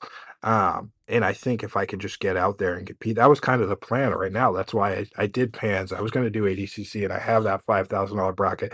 I was in the process of getting signed up for Nogi Worlds as well as finding other stuff. And then I fucking blew my shoulder out. You know. Yeah. But as soon as I get this figured out, like then I'm gonna find whatever competition it is. I don't care if it's a tap cancer out. Like I'll be right back in it and trying to get on the mat and just gain that confidence to be able to go out there and beat, some of the best guys. Yeah, absolutely. Well, also, man, 2 points. I mean, that's pretty clear. That could have gone either way. Then I mean, Yeah. you're Yeah. one score away from Yeah. tying and beating them. You know, So Yeah, at the end of the day, those guys beat me. It is what it is. But yeah, like for me, it's just those small confidence builders. Like, all right, I can compete with these guys, especially because I have one. I have a. I don't want to say one. I have a few really good training partners, but they're not world level guys. Where like we're in New Hampshire, there's not many world level guys. So like for me to go and train with these guys and then go compete and actually compete well versus like thinking I'm decent and then being able to go out there and show that like I'm okay. I'm better than I give myself credit for sometimes. yeah, absolutely. Shawn, you mentioned that you're not really like a necessarily a big fan of anybody in particular. You mentioned like Wagner Rocha. Wagner might be one of those people that falls into the category of people that don't get nervous before competition. Something about him Yeah. tells me his heart rate probably stays the same most of the time. But who is your? I don't know. Maybe I could ask him. He just followed me on Instagram. Oh, So nice, dude. Hell yeah. Cool. yeah, Well, yeah. who is your favorite grappler? If you had to pick a favorite grappler, who do you think that would be? Favorite people to watch. I actually, funny enough, I wish he competed more in Nogi, because I like stealing his stuff, is Tynan Delbra. Oh yeah. Oh yeah. I really like stealing his stuff. I've stolen a lot of armbar stuff from Mika. Mika's a really fun guy to watch. I like watching Andrew Tackett, but I do not have Andrew Tackett's cardio, so I do not want to fuck around with that style. I Yeah. always tell people like he's like one of the people stylistically would be the worst for me because like I don't want to go at that pace. Yeah. Like Yeah. it's just like one of those things. Like maybe when he's like 30, Yeah. like Yeah. that would be a funner match. Yeah. Hit me up when you're in Um, Masters. Yeah. Yeah. yeah, exactly.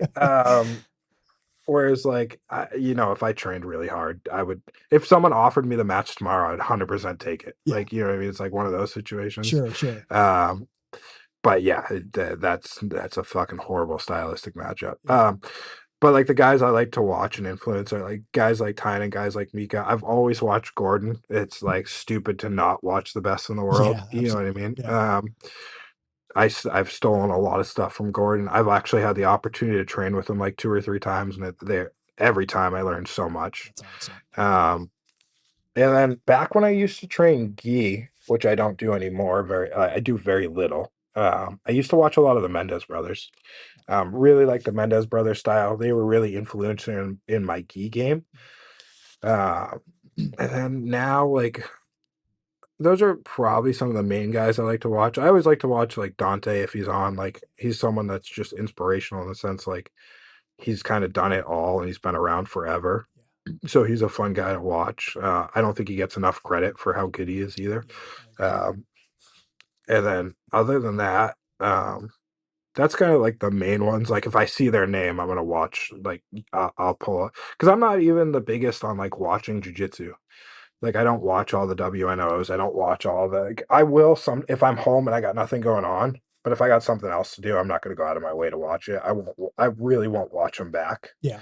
Unless I'm looking for something to study. Like I said, I like studying. I really do like studying Tynan's Nogi game. Like I said, I wish he would do it more. He's someone I enjoy. I think we have similar body types, and I think his style rolls right into mine Nogi. So That's great. yeah, Yeah. 100%. Great list. No, that's a very, very good list, man. Those are some of my favorites as well. Shawn, what do you think is the most embarrassing song or band that you like? Oh, who knows? I'll listen to anything. I was jamming out to Avril Lavigne like 2 days ago. My daughter's Good favorite. Taylor Swift song pops on. Like I'll jam out to Taylor Swift. Yeah, yeah. Like I'm not afraid to like music I shouldn't like. Nice. Good. Yeah. I love it. What do you think is, let me find another one. Oh, favorite superhero. I'm not a big superhero guy, but if I had to pick one, it'd be the Punisher. Punisher. Yeah. Well, I just like the movies. Yeah. You Dude. know? Hell yeah. What'd you think of the Netflix one? Did you like the Netflix? That was good. That was good. I like the old school. Which one is the Punisher movie? Dolph Lundgren. Yeah. But I liked the Netflix series. I wish they'd came out with a season 2. That was with Jeremy Renner, right? Yeah, it was good. I thought it was cool how they changed. I'm one of those people that's kind of a nerd when it comes to like the classic comic book storylines. Like when they start changing things, I'm like, oh, dude, like come on. That's how my cousin is. So I don't know the classic comic book storylines. And again, I'm not big into superheroes. Yeah. The other one that is fun is like Thor. Thor's good. Yeah, Thor's cool. Yeah. No, but with the Yeah. with the Netflix Punisher, I thought it was cool how they made him like a modern vet, like a modern veteran of, Yeah. from Afghanistan and Iraq and all that. I thought that Yeah. was kind of interesting how they did that. I also like anti-heroes. You know what I mean? Those guys are more interesting to me. Well, Yeah. I also like your Punishers and your Batmans where they don't have a superpower, Yeah. but they Yeah. just kick ass. They either have a lot of money to fund Yeah. training and equipment, Yeah. or they're just badasses. You know, like Well, Punisher. they also kick ass, but they're also not the nicest people. You know what I mean? Like, you know what I mean? They're kind of brash Yeah, and like they're kind of black sheep, you know what I mean? Kind of like the precision aspect, you know what I mean? If you're in with them or like, you know, the Punisher's a good example, like especially the original movie, like the people that lived around him like barely knew him, but like he's going to take care of those people, right? And then fucking if you're in his way, he's going to take you out. And like I like that. You know what I mean? I like that aspect versus like fucking being super nice to everyone and fake, yeah, I guess. absolutely. You Yeah, know what no, I mean? 100%. No, Yeah. Yeah. anti-heroes are always the coolest for sure. 100%. If you could have a superpower, what would you choose? Oh God. Um, everyone says strength doesn't matter in jiu-jitsu, so I want to be super, super strong, like Hercules strong. Just to prove them wrong, yeah. Yeah, yeah, yeah. Because that's one of the things I fucking shit on all the time too on my Instagram. Yeah. Like, or like I'll throw around one of my friends, it's like 120 pounds, and I'll just like be like, victim weight's a real thing. Like fucking yeah. Dude, yeah, imagine air jail against like a super heavyweight because your strength is just no issue. That'd be amazing. I picked up a guy I air jailed a dude who was like 280. Did you really? Holy shit. Yeah. And That's so, crazy. like, most of the time, so it just happens to be that my gym is small. Like, we have like maybe 3 people over 5'7". Like, everyone's just really small. So I train with a lot of small guys, but like no bullshit, this dude visited. I had never met him before, and he was a brown belt. It was like 260, 280. He was a big guy. And he was here at a Sunday open mat, and I just fucking don't know the dude. We're like 4 minutes into a roll. I just met him, and I fucking air jailed his ass like 4 minutes in just to prove like, because I'm like, I got a big guy, and I think I can put him in air jail, and I did it. And like so many, because all my videos, people comment, they're like, now do it to someone your own size. And I'm like, I just reply, cry about it. Like, Yeah, now you did it to someone bigger. That's awesome. yeah, One it's up. funny. That's great. Final Yeah. question for the Pummel game, Shawn. Yeah. If jujitsu and martial arts didn't exist, what do you think you'd do with your life instead? Oh, I have no idea. Fucking nothing good. I don't know. Honestly, I have no idea. Because this is like I guess the other thing would be if I didn't do this professionally at this point, a fly fishing guide. Oh, that'd be cool. Yeah, yeah. Because I absolutely love that. That's like the other thing I would do outside of this. And if I didn't have either one of those, I don't know, live in a box under the bridge or something. Well, you're right there by the bridge. You can still fly fish. You'd still be exactly, yeah. exactly. But that's yeah, like if I didn't have this, it would definitely be like a fly fishing guide or something like that. Because that's my other obsession. Do you make your own flies? I do. Do you? Yeah. Yeah, cool. My brother got real into fly fishing for Okay. a while back. He started to try to make his own, but then I don't know if he kept doing it. But I've seen he's got friends of his that are into it, that are like much more into it than him, that were teaching him, and it's a really fascinating process how people. Yeah. Like, it really does matter like It's the really colors cool. you use and like the reflection. And it's just like jujitsu. It's like it's kind of never ending. Like there's so many different fly, but versus like conventional spin fishing, which is still fun. Like I like to fish with a spin rod. Just like you're kind of trying to trick essentially a high level trout, right? So like it's pretty easy to catch a 1 or 2 year old fish that like is pretty fresh to the river. It's gonna fucking eat anything that goes in front of it. But you got like a 24-inch 5-year-old brown trout that maybe only eats once a week and is very particular about what it sees. Like that's the fish you're trying to trick. Yeah. You know what I mean? And like if you get one of those fish at the end of your line, like my heart goes like, oh shit, like you know what I mean? This is the fish I've been looking for. This is the one I'm trying to trick. This is my high level chess match with that big brown trout. You know what I mean? So it's kind of the same aspect um, as jujitsu. Jujitsu is definitely more complicated, but you know, kind of relatively the same. Kind of you're picking different patterns. Like you never know too. Like a fucking brown trout that's like this big, you know, pretty huge brown trout, he may only want a fly that's the size of your fingernail that day, Yeah, yeah. or he wants a streamer that's 7 inches long. That's the size of a trout. You know what I mean? You just don't know. That's crazy. What's Yeah. the biggest fish you've caught? Biggest trout. Let's say I mean, biggest trout. Yeah. biggest trout in New Hampshire is a 22-inch brown on a dry fly. Damn. Yeah, and that's pretty good size. But like trout so I fish a lot in New York where fish run out of Lake Ontario, and like I've caught 31, 32-inch brown trout, but Damn. it's not as hard to trick those fish. You know what I Really? mean? Those fish, they come out of the lake and they're coming into the rivers to spawn, and they're eating eggs from other fish. They're stupid easy to catch. It's not the same thing. It's not nearly as fun. It's not nearly as tactical. It is cool to catch those big fish. That's the fun part about it. But it's not the same. It's not the same challenge by far. When you get a trout You know. when you get a trout that's that big, they start to form like that more salmon looking like beak kind of mouth at that size. No, Don't they? so size doesn't matter. No? Okay. That's just time of year. Oh, You see a okay. lot of that on the bigger ones because a lot of people catch them when they're in the river to spawn.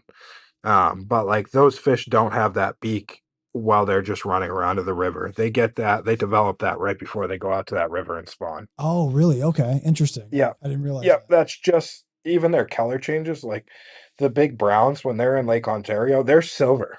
And then once they come in, or once they're about to come into the river, they get that beak and they turn bright orange. Oh, cool. It's just they change for spawning season particularly. Oh, wow. Awesome. Yep. Awesome. Well, yeah, Yeah, a no, lot of people don't realize that. yeah. I grew up in Atlanta. So in Georgia, there's a huge river that goes through the whole state called the Chattahoochee River. And Yep, I know what that is. yeah, and they stock it. It's stocked, but they stock it Yep. with like rainbow trout and brown trout. And Yeah. depending where you go, most people use like corn, like because that's what they feed them at the Yeah. hatchery. So it's just like Fucking easy. silly as it is. It's Yeah. easy, yeah. Yeah. But the fly fishermen seem to actually be the ones using real skill. So yeah, like that's the difference too, is like trying to catch a fish that was born in the river versus like a stocked fish. Yeah. Stocked fish are pretty easy to catch, but like a wild fish that's gotten over 20 inches, a pretty well educated fish. Yeah. Like you've like when you're dry fly fishing compared to like nymphing or something like that. So dry fly is just, something that imitates like a fly or a mosquito or some kind of moth, right? You'll watch like a trout come up and they'll look at it, and if they don't like it, they'll turn away. Oh, wow. Really? Yeah, it's like I've watched fish swim up to my fly, be like, fuck that, and turn and go away.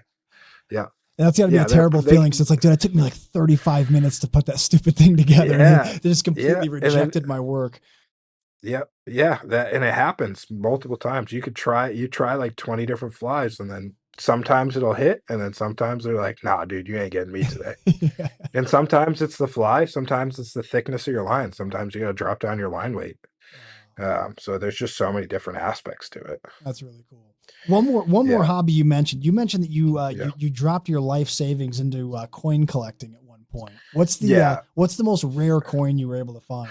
To be honest, it wasn't even coin collecting. It was more I was into currency. Oh, So okay. like old currency. I still have one bill that I keep around. It's pretty cool. It's from like I forget exactly the date, but it's like an 1860s greenback from back in the day when banks were like all individualized. It's from a bank that was in the town that I live in. Oh, cool. That's the only one I've kept, but I've had some cool ones like old Abraham Lincoln's and old fucking Indian head bills. Like I wasn't I wasn't the most educated collector. I just thought they were cool. I thought the old art was really sick, the way they used to make them, and they were way bigger and they were just way more artistic. Like I really like the old like old style of money. That's really cool. Yeah. Yeah. And like if I ever get wealthy, that's probably what I'll buy That's where again. it's gonna But go like again. I learned my lesson on it, like fucking around with it for a little while. That's awesome. Yeah, sometimes I end up on Yeah.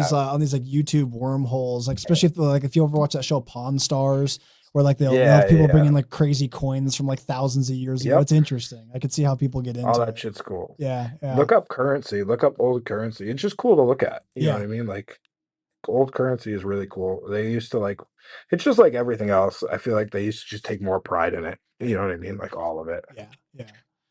Well, Shawn, that was the Oh. final question for the Pummel game. Congratulations, you win. Oh, You got cool. your double underhooks. Heck yeah. Let's go.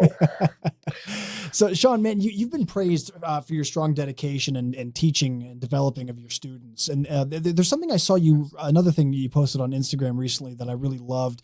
You posted a video of one of your students catching you in a rear naked choke during a row. Yeah. And his reaction was Yep. priceless. Like he couldn't believe, he's like looking around to see if anyone 100%. saw. It Yeah. was a great video. But I thought it really showed the kind of person you are and the kind of teacher you are by sharing Yeah. that.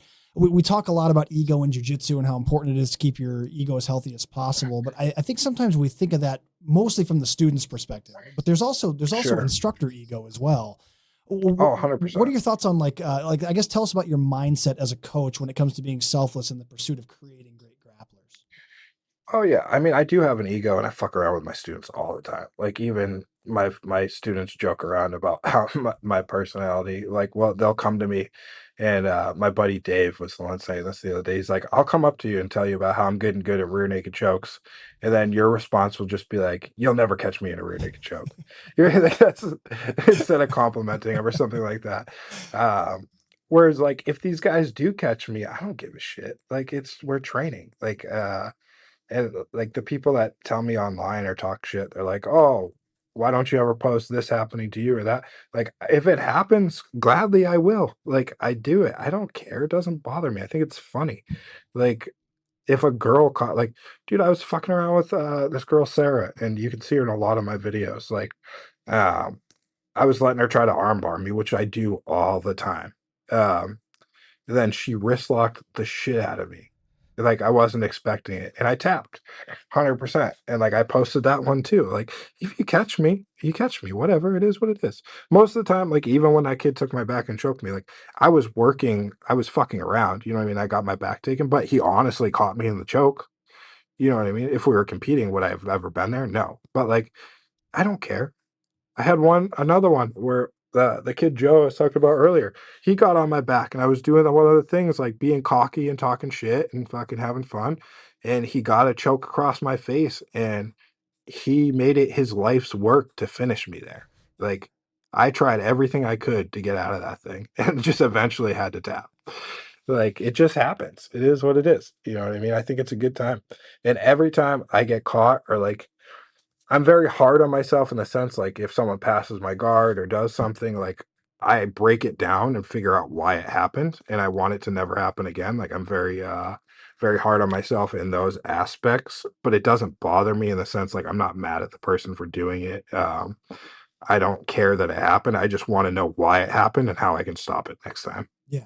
Yeah.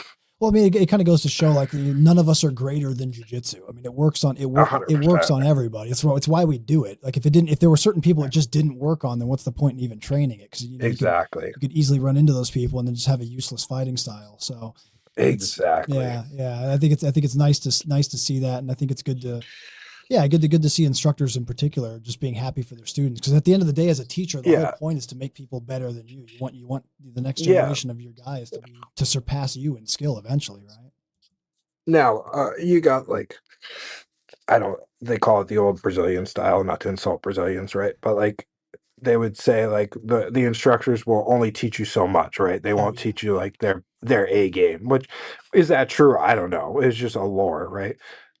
Whereas, like, all as I teach is my fucking A game. Like, I want my guys to have my A game. It's for me, like, it's pointless for me to sit there, like, and teach you a flying omoplata or something, you know what I mean? Like, you ever watch it into, like, a class with, like, a half decent instructor or, like, a not so great instructor, not to insult anyone, and they're just teaching you shit that just never works, yeah, you know what I mean? You're like, "Why the fuck are we doing this?" You know? Like, you'll never walk into my class and go, "Why the fuck are we doing this?" yeah. Like, you know what I mean? Like, I'm not gonna teach you pointless stuff. Even on my instructionals, like, I give everyone my A game. Like, you wanna study me?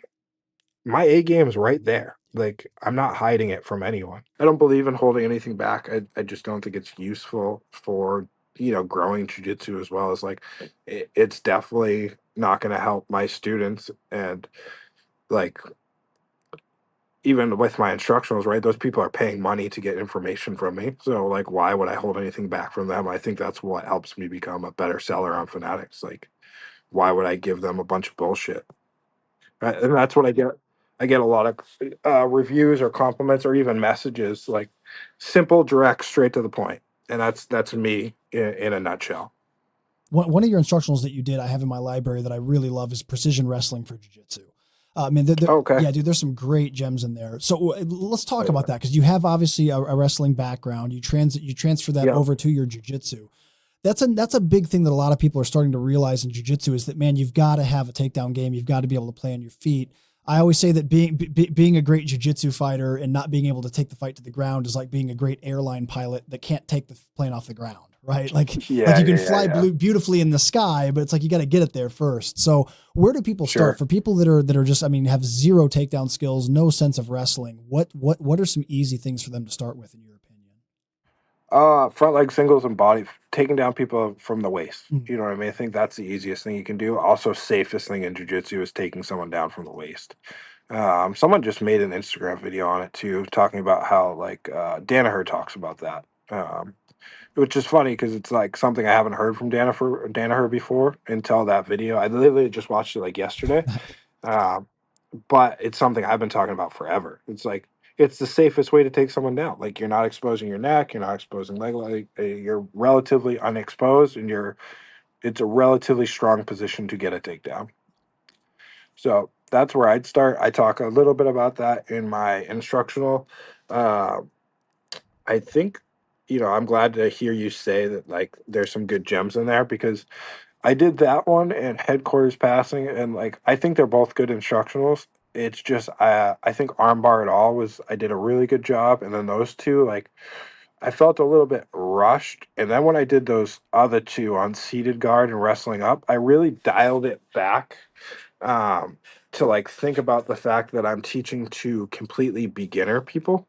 Whereas, like, I think the wrestling up and headquarters passing one, I kind of skipped some stuff in the sense of thinking about the fact that, like, the people I'm teaching to would be like my students, where they're like purple belts or they kind of have a basic understanding. Where, like, when I went into those last two instructional as well as this new one I just did, I really dialed it back to the minute details where even like a first day person could understand it.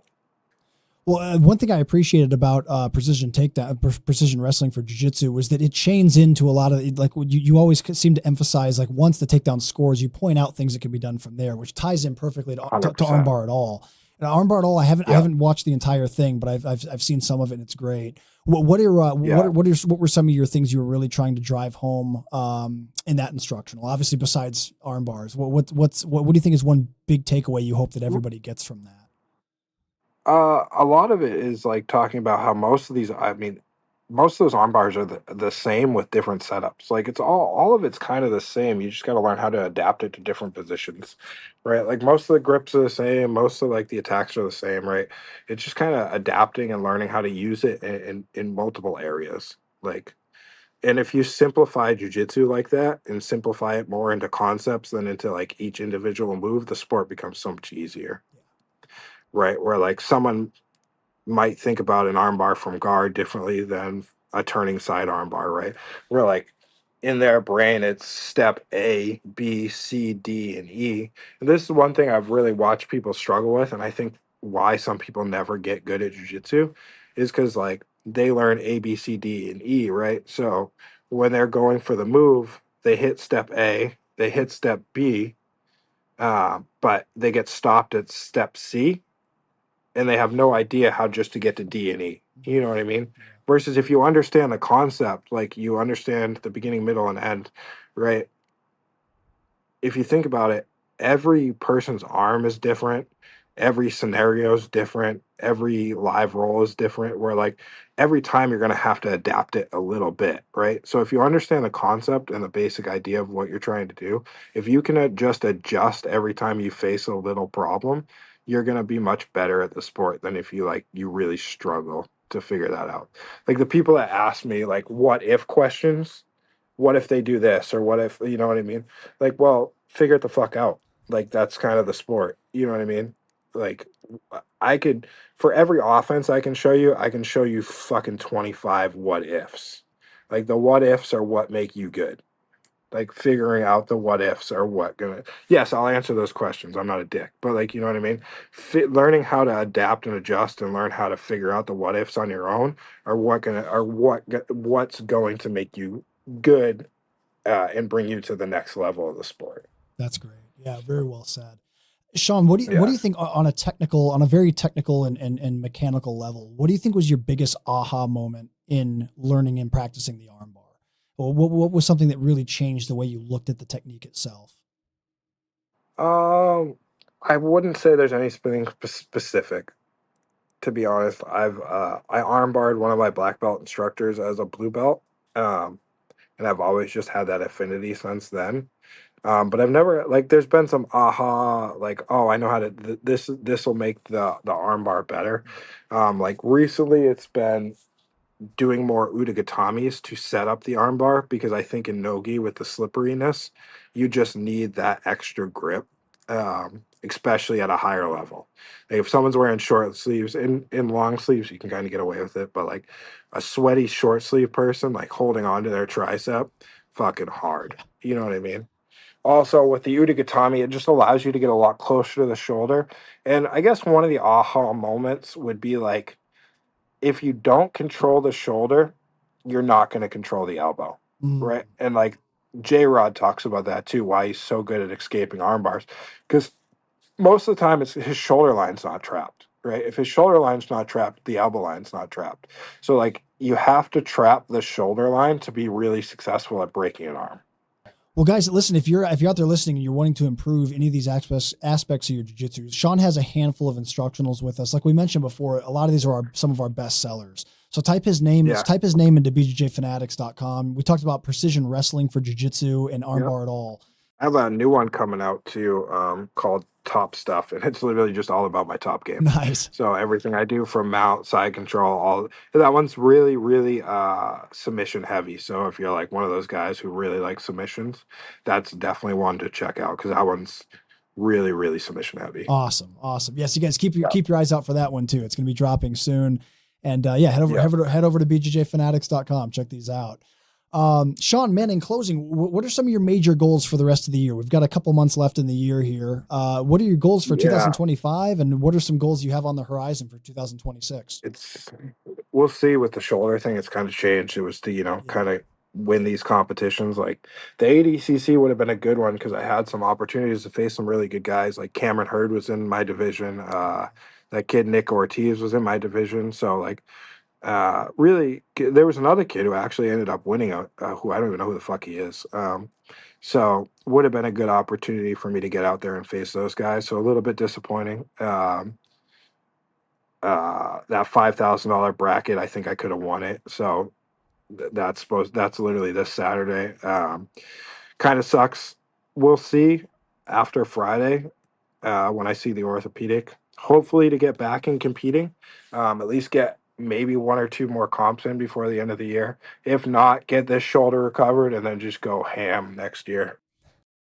Well, folks, unfortunately, we're fresh out of time. Shawn, man, it's really been a pleasure, man. I appreciate you taking the time to be here today. It was a lot of fun talking with you. Great to hear your story, and I appreciate you sharing so much insight about being a content creator and a school owner and a competitor.